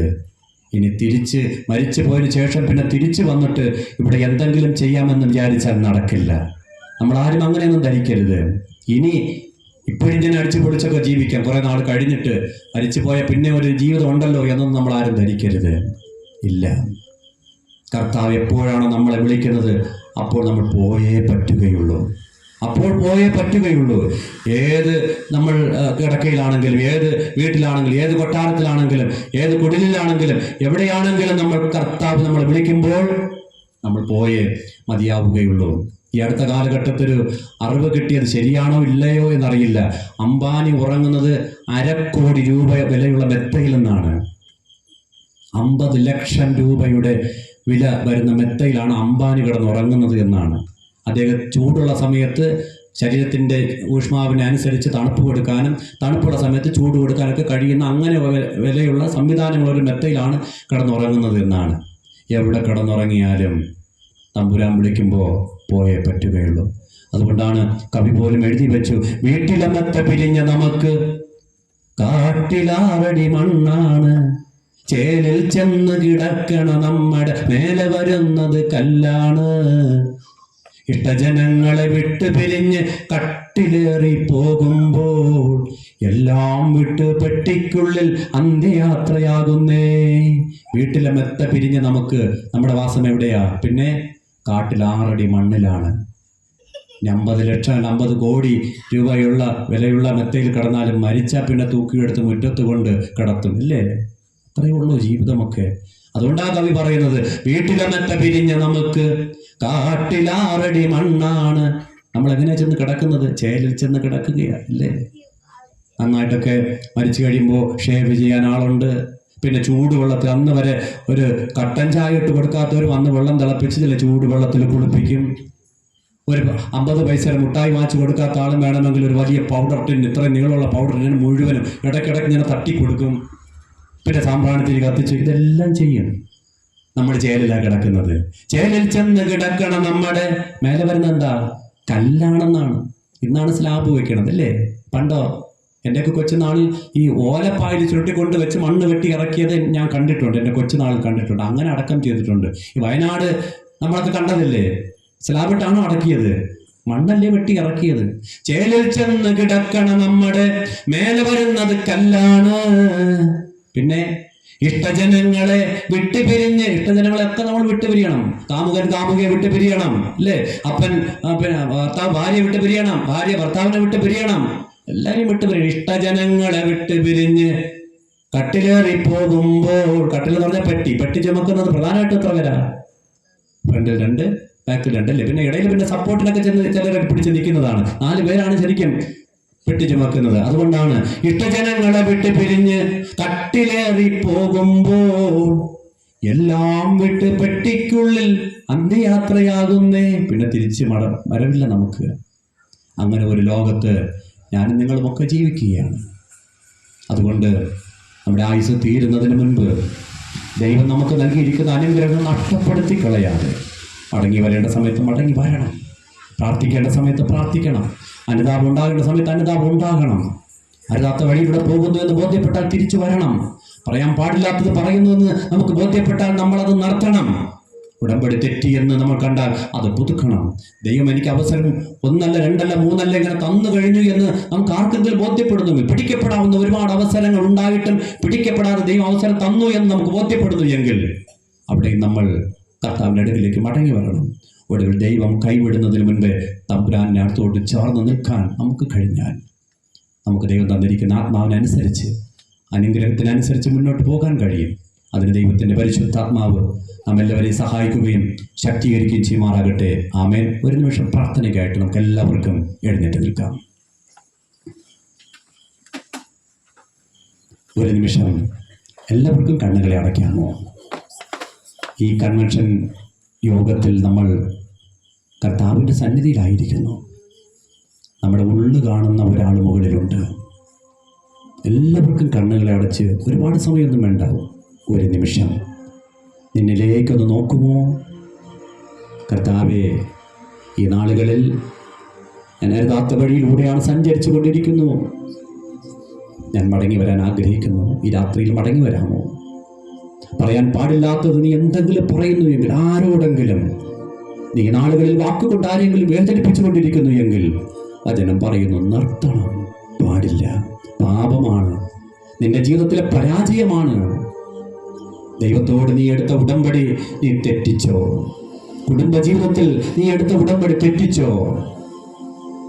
സഭയുടെ ചില ഉടമ്പടികൾ നീ തെറ്റിച്ചോ? പുതുക്കാൻ നിനക്ക് സമയം കർത്താവ് നൽകുന്നു. നീ ആ ഉടമ്പടി പുതുക്കി ദൈവത്തിന്റെ സന്നിധിയിലേക്ക് വരാം. രക്ഷപ്പെടാൻ നിനക്ക് ഒരുപാട് അവസരം തന്നു കഴിഞ്ഞു. ഇനി ചിലപ്പോൾ ഒരു അവസരം ഉണ്ടായി എന്ന് വരില്ല. ഇതുവരെ നീ പിടിക്കപ്പെടാതെ ദൈവം നിന്നെ സംരക്ഷിച്ചു. ശിംശോൻ 1-ാം പ്രാവശ്യം പിടിക്കപ്പെട്ടില്ല, അവൻ 2-ാം പ്രാവശ്യം പിടിക്കപ്പെട്ടില്ല, അവൻ 3-ാം പ്രാവശ്യം പിടിക്കപ്പെട്ടില്ല. അവൻ പിടിക്കപ്പെട്ടത് 4-ാമത്തെ പ്രാവശ്യമാണ്. അവൻ പിടിക്കപ്പെട്ടത് 4-ാമത്തെ പ്രാവശ്യമാണ്. ഈ രാത്രിയിൽ അങ്ങനെ നമ്മുടെ ജീവിതത്തിൽ പിടിക്കപ്പെടാവുന്ന ഏതെങ്കിലും തെറ്റുകൾ നമ്മൾ ചെയ്തുകൊണ്ടിരിക്കുന്നു എങ്കിൽ വചനം പഠിപ്പിക്കുന്നു, കം ബാക്ക്, മടങ്ങി വാ. നീ പിടിക്കപ്പെടുന്നതിന് മുൻപേ മടങ്ങി വാ. ദൈവം നിന്നെ കൈവിടുന്ന ഒരു നാളുണ്ട്. ആ നാൾ വരെ നീ കാത്തിരിക്കാതെ ദൈവം നിന്നെ കൈവിടുന്നതിന് മുൻപേ തമ്പുരാന്റെ സന്നിധിയിൽ സമ്പൂർണമായി നീ വിലപ്പെടുത്തിയാൽ നിന്നെ നടത്തുന്ന അനുഗ്രഹിക്കുന്ന ഒരു ദൈവം കൂടെയുണ്ട്. കാലം കഴിയുന്നു, നാളുകൾ പോയി, കർത്താവിൻ വരവു സമീപമാ. കാലം കഴിയുന്നു, നാളുകൾ പോയി, കർത്താവിൻ വരവു സമീപമാ. മഹത്വനാമത്തെ കീർത്തിപ്പാനായി ശക്തീകരിക്കാനിൻ ആത്മാവിനാൽ യാത്ര ചെയ്യൂ. ക്രൂശെ നോക്കി യുദ്ധം ചെയ്യും ഞാൻ യേശുവിനാൽ. ജീവൻ വച്ചിടും രക്ഷകനായി അന്ത്യശ്വാസം വരേക്കൂ. ജീവൻ വച്ചിടും രക്ഷകനായി അന്ത്യശ്വാസം വരേക്കൂ. തലമുറയായി ഞങ്ങളുടെ സങ്കേതവും ബലവും കോട്ടയുമായിരിക്കുന്ന വാഴ്ത്തപ്പെട്ട ദൈവമേ, സ്വർഗസ്ഥ നല്ല പിതാവേ, കർത്താവേ, ഇടവകയുടെ യൂണിറ്റ് കൺവെൻഷൻ യോഗത്തിൽ കർത്താവെ ഒരുമിച്ച് ദൈവവചനം പഠിക്കാൻ അവിടുന്ന് ഞങ്ങളെ സഹായിച്ചല്ലോ, ഞങ്ങളെ ശക്തീകരിച്ചല്ലോ. നന്ദി പറയുന്ന പിതാവേ, കർത്താവെ, ശിംശോന്റെ ജീവിതത്തെ മുന്നിൽ നിർത്തിക്കൊണ്ട് ഞങ്ങൾ ചില ചിന്തകൾ ഒരുമിച്ച് പഠിച്ചു പിതാവേ. ശിംശോൻ ദൈവത്താൽ അനുഗ്രഹിക്കപ്പെട്ടവനായിരുന്നു, ദൈവത്തിന്റെ ആത്മാവുള്ള മനുഷ്യനായിരുന്നു. എന്നാലും അവന്റെ ജീവിതം പരാജയപ്പെട്ടു പോയി എന്ന് ഞങ്ങൾ പഠിച്ചു. അരുതാത്ത വഴിയിലൂടെ അവൻ സഞ്ചരിച്ചു, പറയാൻ പാടില്ലാത്തത് അവൻ പറഞ്ഞു, അവൻ ഉടമ്പടി തെറ്റിച്ചു, രക്ഷപ്പെടാൻ അവസരം കിട്ടിയിട്ടും പാഴാക്കി. ദൈവം ഒടുവിൽ അവനെ കൈവിട്ടു എന്ന് ഞങ്ങൾ പഠിച്ചു പിതാവേ. അവന്റെ ജീവിതം പരാജയം ചെയ്യപ്പെട്ടതുപോലെ ഞങ്ങളുടെ ജീവിതവും അങ്ങനെയല്ല പിതാവേ. യേശുവേ, ഞങ്ങൾ ശരിയായ ദിശയിലൂടെ സഞ്ചരിപ്പാൻ കർത്താവെ ഞങ്ങളെ സഹായിക്കണമേ. പറയാൻ പാടില്ലാത്തത് ആരോടും പറയാതെ ഞങ്ങൾ കർത്താവ് നല്ല വാക്കുകൾ പറഞ്ഞ് ജീവിപ്പാൻ ഞങ്ങളെ സഹായിക്കണമേ. ഞങ്ങളുടെ വാക്കുകൾ കൊണ്ട് ആരെയും വേദനിപ്പിക്കാതെ കർത്താവെ സന്തോഷിപ്പിക്കുന്ന വാക്കുകൾ പറഞ്ഞ് മുന്നോട്ട് പോകുവാൻ കർത്താവ് സഹായിക്കണമേ. കുടുംബ ജീവിതത്തിൽ സഭയുടെ ശുശ്രൂഷകളിലൊക്കെ ഞങ്ങൾ എടുത്തിരിക്കുന്ന ഉടമ്പടികൾ യേശുപ്പ തെറ്റിപ്പോയാൽ ഞങ്ങൾ പുതുക്കി അങ്ങയുടെ സന്നിധിയിലേക്ക് മടങ്ങി വരാൻ ആഗ്രഹിക്കുന്നു. ഞങ്ങളെ സഹായിക്കണമേ. രക്ഷപ്പെടാൻ ഒരുപാട് അവസരമൊക്കെ ഞങ്ങൾക്ക് തന്നല്ലോ പിതാവെ. പലപ്പോഴും ഞങ്ങൾ രക്ഷപ്പെടുത്തിയ തമ്പുരാനെ കർത്താവെ പിടിക്കപ്പെടാതെ കർത്താവിന്റെ സന്നിധിയിലേക്ക് മടങ്ങി വരാൻ ഞങ്ങളെ സഹായിക്കണമേ എന്ന് പ്രാർത്ഥിക്കുന്നു. എല്ലാവരെയും അനുഗ്രഹിക്കണമേ. വചനത്തിലൂടെ ഞങ്ങളോട് ഇടപെട്ടല്ലോ നന്ദി പറയുന്നു പിതാവെ. ഇടവക അച്ഛനായി പ്രാർത്ഥിക്കുന്നു. കുടുംബമായി അനുഗ്രഹിക്കണമേ. ശുശ്രൂഷകളെ മാനിക്കണമേ. കർത്താവെ സഭയിലെ എല്ലാ വിശ്വാസികൾക്കായി പ്രാർത്ഥിക്കുന്നു. എല്ലാവരെയും അനുഗ്രഹിക്കണമേ. ആലയത്തെ അനുഗ്രഹിക്കണമേ എന്ന് പ്രാർത്ഥിക്കുന്നു. ഇത്രത്തോളം നടത്തിയല്ലോ, ഇനി അത്ഭുതകരമായി അതിശയകരമായി വഴി നടത്തണം. കൃപയാൽ സൂക്ഷിക്കണം. ക്രിസ്തു മുഖാന്തരം പ്രാർത്ഥന കേൾക്കണം നല്ല പിതാവേ. ആമേൻ.